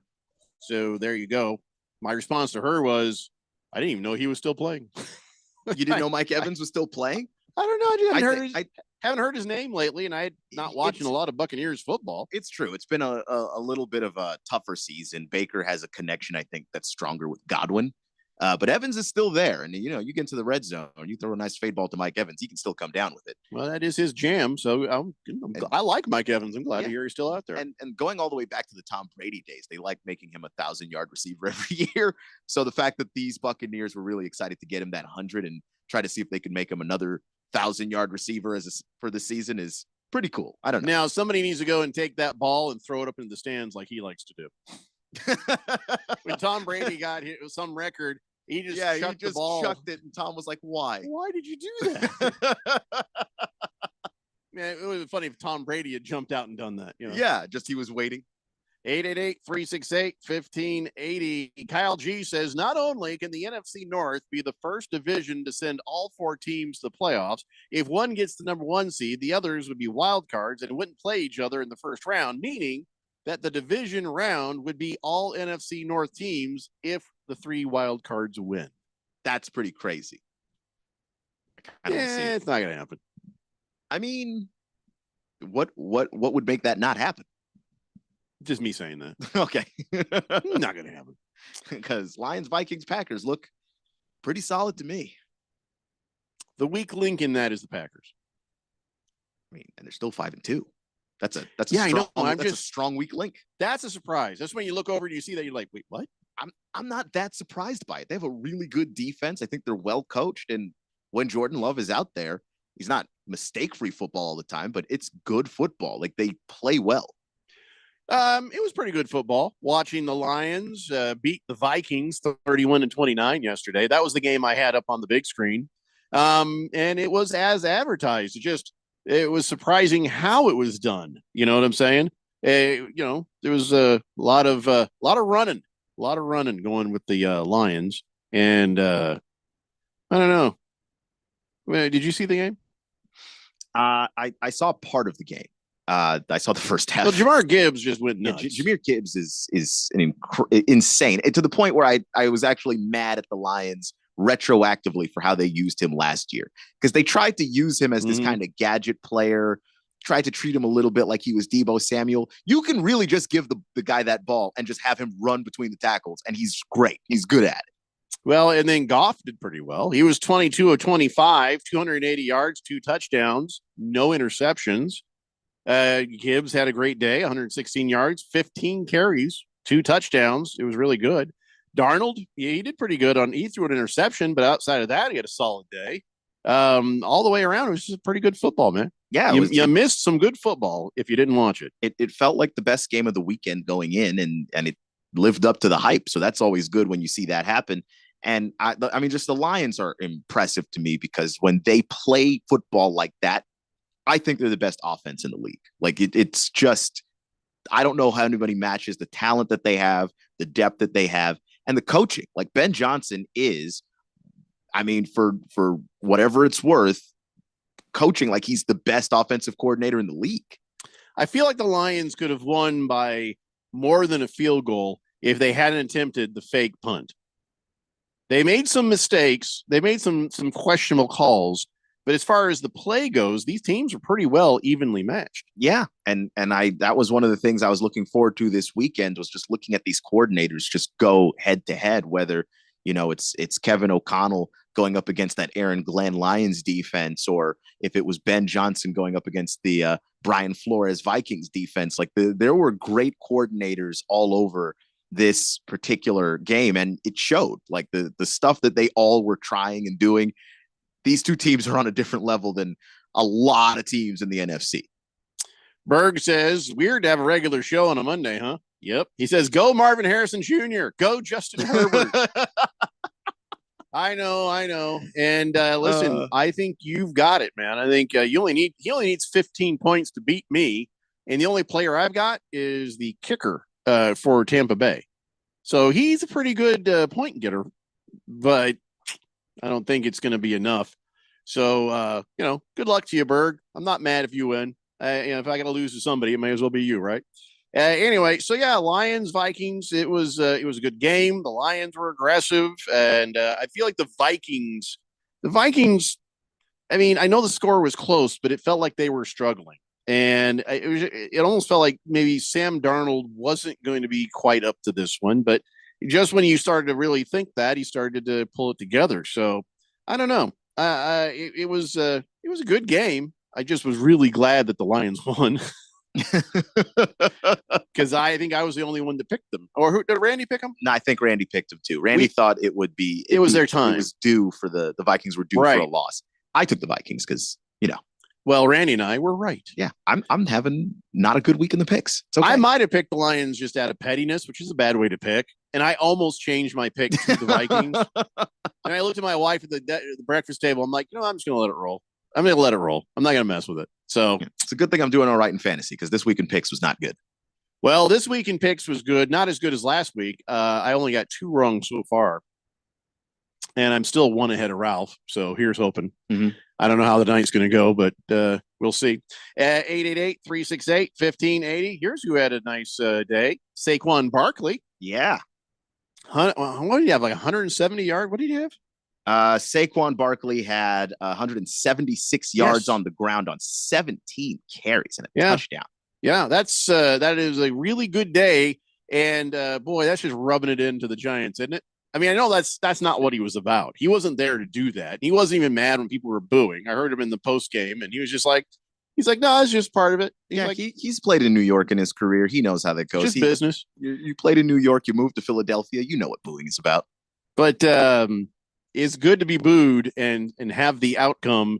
And then you got Daniel Jones getting sacked 7 times. They're like, we better get that kid out of there. So they benched him. Yeah. So, man, who made that decision? Who made that decision? Who made that decision for the Giants? All did, because we got the fortunate ability to see the Giants in that off-season Hard Knocks. Someone needs to be fired. Everybody in that building needs to be fired. You can't fire the owner. The group of them, well, not the owner, but the group of people in that front office and the coach all sat there and said, hey, are we doing this? And then after Saquon left, they sat there and said, what's our identity without Saquon?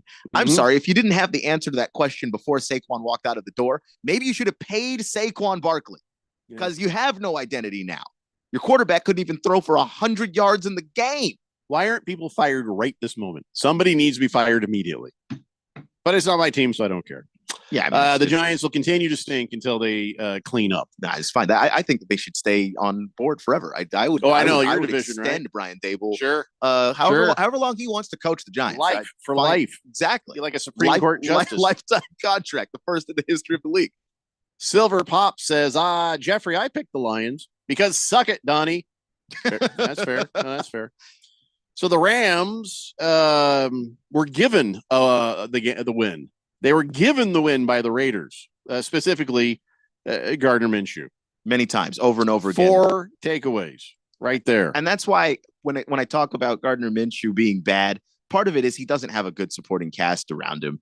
But he's going up against one of the most injured and terrible defenses in the league. Like, if ever there was a week to actually show up and look pretty decent. Would have been against the Rams. Would have been against the Rams. He looked pretty decent against the Ravens earlier this year. So you'd think that he'd have at least one solid performance against the Rams. Not at all. Yeah, I'm not blaming Gardner Minshew for all of it. Not all of it, but a good, to me, like he's part of the problem. He's not part of the solution. So Minshew gets pulled for O'Connell. O'Connell gets a fractured finger, and then who'd they have throw? I don't even know who they threw out there after that. But yeah, it was bad. But I'll tell you, Sean McVay, with that victory, was able to tie John Robinson's record for the most wins in franchise history for the Rams, including postseason, which is 79 wins. Wow. McVay's only had 79 wins? I mean, it hasn't been that long since I feel like he's been coaching there longer, like 10 years. But it hasn't been 10 years. How long has he been coaching? It's like 5. No. It's more than that. Look it up. I got to know this. Now, I don't think it's over 5. I'm calling over on that. I think I'm probably wrong about that. I said it and it felt wrong. So in case you care, and even if you don't, believe me, you probably don't, Aiden O'Connell is now on the IR. I don't think that's affecting anybody's fantasy football. Don't think that's an issue. Yeah, he was hired in 2017. All right, so that's 7 years. Yeah. Told you. 79 is... Told you it was longer than 5. Yeah, I immediately agreed with you. When I didn't argue. I hope you noticed that I didn't argue that. I'll argue. So I'm getting play-by-play from my wife in my text. She says, Lamar Jackson just got sacked 2 times in a row. So they're out there now. Throw it out quick. Okay, I'm not playing quarterback, so she wants me to throw it out. I don't have any impact on this, but okay. Let's see. We got one last game to talk about. No, two games left. No, we did it. Or Chiefs versus 49ers. Yeah, Brock Purdy. What's going on with him? I think that there was a lot of pressure on him. Obviously, you're playing the Chiefs. It's a great defense. I think top 3 in the league. But also Spagnuolo is going to be a coach next year. He has to be, because what he did to Brock Purdy was just all kinds of messed up. He was bringing pressure from all over the place. He'd show pressure on one side, he'd bring it from the other way. Head. Yeah, like Brock Purdy, I genuinely can't remember the last time Brock Purdy looked that bad under pressure. He looked like he had no idea where the blitz was coming from, and he didn't. And Spagnuolo didn't blitz all the time. So sometimes there'd be no blitz, and Brock kind of flinching like there might be one, and then there wasn't one. And of course, the weapons, he doesn't have all of them out there to throw to. Ayuk goes down with the ACL. Debo's not available. McCaffrey obviously hasn't played this year. Like, it's just, you're asking a lot of Brock Purdy. As good as he's been, you're asking a lot to say to this guy, all right, now take the team, throw him on your back, and carry him to a win. I don't know very many players that would have been able to come through on the other side victorious there. And Brock Purdy looked human. So I think the 49ers know what they need to do. They need to fire Shanahan and hire Spagnuolo, because that's the only way Brock Purdy is going to avoid that kind of defense again. And, listen, he made some bad decisions, but he also, there were some bad situations that he got put in. But yeah, I mean, you look at his passer rating, 36.7. Yeah, bad. The 3 interceptions, which not all of which were his fault, but you're forcing it now. In the red zone, they've been really bad, and he's been bad at protecting the football in the red zone. Like, stuff that you're used to seeing from Brock Purdy, you just didn't see in that game. Like, if I was trying to show somebody an argument that Brock Purdy's actually not any good, you just show him everything from this game, because this game made him look worse than he is. Although he did put his body on the line, ran in a couple of touchdown runs there at the goal line. Yeah. But wasn't enough. Patrick Mahomes played like crap too, I mean, he did some cool stuff, but for the most part, wasn't really a great quarterback day for him. They did a lot of running. They just ran it like crazy at the 49ers. Like the Kareem Hunt addition for them was pretty big, because Hunt's already played in that offense before. So there wasn't anything else for him to really learn. They just plug him in, and it's not like having Isaiah Pacheco, but it's like the next best thing. And Andy Reid is so creative with those running plays that they're able to find guys in space and be effective on the ground all the time. You know what? They look like they did last year. I mean, they're undefeated, but they don't look great, but they're winning, and it just seems to be that they are gearing up for a third Super Bowl in a row if history repeats itself. Niner 1680 says Purdy's fine. Worst part of that Niner game? Oh, Brady. God, was he bad? I agree. My wife, I didn't have the him. sound on. Just no. He'll be talking and then stop immediately. He just like stops talking like halfway through a thought, and then never comes back. And then other times you're just like, "Shut up, Tom. Shut up, Tom." It took me a few years to get to "Shut up, Romo. Shut up, Romo." Now I'm already in like, "Shut up, Tom." We haven't even gotten to half a season yet. It's already like, I wish that I would not hear the voice of Tom Brady ever again. Silver Pop says, guys, could it be that Purdy is headed to a career meltdown? No. A la Kaepernick? No, that kid's got his head straight. He knows he screwed up. He knows he's got to play better. He just, listen, he went up against Spagnuolo, and you know they also do need to put better players around Purdy. Now I know you're saying, well, that just means that he's not that good. No, he's pretty good. He's pretty damn good, but no matter who you are, you need weapons. I mean, take a look at Sam Darnold. Why does he look good? The And weapons coaching. around him, and good coaching. Like, but that's everybody. That there's I almost do agree. there's Shanahan probably has to go. I don't think that Shanahan has to go. No, I don't think the problem was Shanahan coaching. It's like, man, because even the best coaches also need players. Sometimes the team just needs to shake it up a little bit. Okay, but if you can't find a guy better, it's not my team. I don't care that much. Yeah, I'm just saying. I know, but there's some Niner fans who said the same thing you just said. And I'm like, look, if you can't find a guy better, don't shake it up just to do it. Actually get better or let it go. Who's a better coach? If you can find him, hire him. Spagnuolo. I mean, he was a head coach in the NFL before. So just to let you know that did not go as well for him the last time he was a head coach. We've seen that before too, where a guy not that great comes back later. Ooh, pretty good. Because he's had time to learn. And that's what I'm saying. Do you believe that he's a good head coach now? That's all. I don't know. And if you do believe that, do you believe he would be a better, not coordinator, because he's a coordinator right now? Is he a better head coach right now than Kyle we've seen Shanahan? that. We've seen that where people are just like, stay coordinator. Yeah, like Cliff Kingsbury. I think he should just get out of football. Kingsbury. That's a bad example. I mean, well, not this year. I'm sorry. This year, his team just put up 40 points with Marcus Mariota, the ghost of Marcus Mariota at quarterback. He should never be a head coach again, though. He's not good at it. I don't think he should be a coordinator either. It was just too easy for the Commandos playing the Panthers. We got to take a break. This is their third 40-point game of the season. He's doing something right. I don't want to believe that. I refuse. I got to take a break. We'll come back. I think we got one game left to talk about. It's Daily Blender here on 1580, The Fanatic. We are getting ready to crown a champion. Championship weekend is coming back to the desert. Let's get this party started. 4 title races in 3 days means there will be a buzz in the air all weekend long. Whether from the grandstands, the infield experience, or the hillside, this is your chance to witness history and make championship caliber memories for the whole family. NASCAR Championship Weekend at Phoenix Raceway, November 8th through the 10th. Get your tickets now at phoenixraceway.com.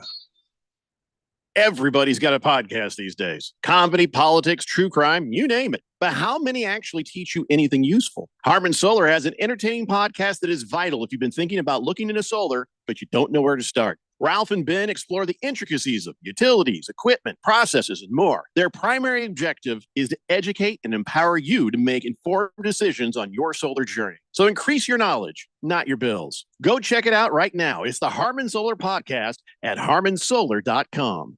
Direct savings and client focus, the cornerstones of the Diamond Dave philosophy. Hi, I'm Diamond Dave Cantor. My team and I at Desert Wholesale Diamond can be your trusted friends with an inside scoop on the diamond world. Just like they are to thousands of people around the world. And just like we have been for over 34 years. At Diamond Dave's, it's all about the diamonds and the savings, not paying for high-end retail locations or the overhead of a mall. You stand to save big time with our by appointment professional office approach combined with direct importing. When you choose Diamond Dave's, you choose huge savings, top quality, and excellent service. Call, email, or message us for an in-person appointment. Or sit back and relax for free FedEx shipping anywhere in the USA. Call Diamond Dave at 480-397-2450. That's 480-397-2450. or follow him on Instagram at Diamond Dave Cantor. That's at Diamond Dave, Kantor. My pain is considerable, but that prescription is dangerous. The side effects of my medicine are worse than my condition. I'm in recovery. I can't take those pills. When faced with a health crisis, you shouldn't have to choose between risks. At the Naturopathic Physicians Group in Scottsdale, our medical doctors are experts in full spectrum care using a natural approach. Patients come in for a variety of issues, including joint pain, chronic conditions, and issues specific to men's and women's health. Our naturopathic doctors can restore pain-free joint function and restore balance in immune, digestive, and hormone systems, which often improves immediate physical symptoms without having you take a bunch of pills. If traditional medicines aren't working, don't you think it's time to start feeling like yourself again? Call Naturopathic Physicians Group at 480-451-6161. That's 480-451-6161. Or go to naturopathicgroup.com. Download the Fanatic app. News, scores, social media updates, and more on your smartphone, on your tablet. The free Fanatic app, available at the Google Play Store or the App Store and at 1580thefanatic.com.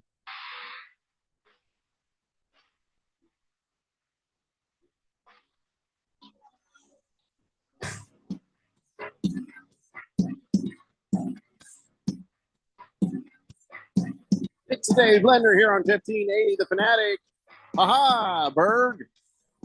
Got a field goal from the Tampa Bay Buccaneers. So that's 3 more fantasy football points. I've got to defend myself against you, Marvin Harrison, and Justin Herbert. I'm totally going to lose, but still. I'm now down by 1 in fantasy football. So just need like 2 more points, you guys. From either Godwin or Zay Flowers. Kind of want you to lose too. Why? Standings. I had something to prove this year. I am 3-3 right now. Everybody trash talked me the entire summer, and I just had to sit there and take it because I willingly stepped down to a lower league, and all I heard all summer was I'm the first person to ever do that. Yeah, I'm the only person that's ever volunteered too, but that's fine. You didn't volunteer as much. I mean, I did suck, but you were the lowest. But I was asked, hey, we're switching to this. We didn't say that this was what it was going to be beforehand. We're doing this after the fact. Would you be gracious enough to just go? Well, you being gracious and also bad at fantasy football that year were 2 separate things. Yeah, I was not good, but like I willingly went, and I didn't, instead of being like, oh, wow, look at this person who owns how crappy they are. All I got all year was, wow, you just got to, there we go. We moved the bye week down leagues. Okay, well, I've slayed 1 dragon. I beat Berg, and I plan on making the playoffs this year. And hopefully I'll not hear of this ever again.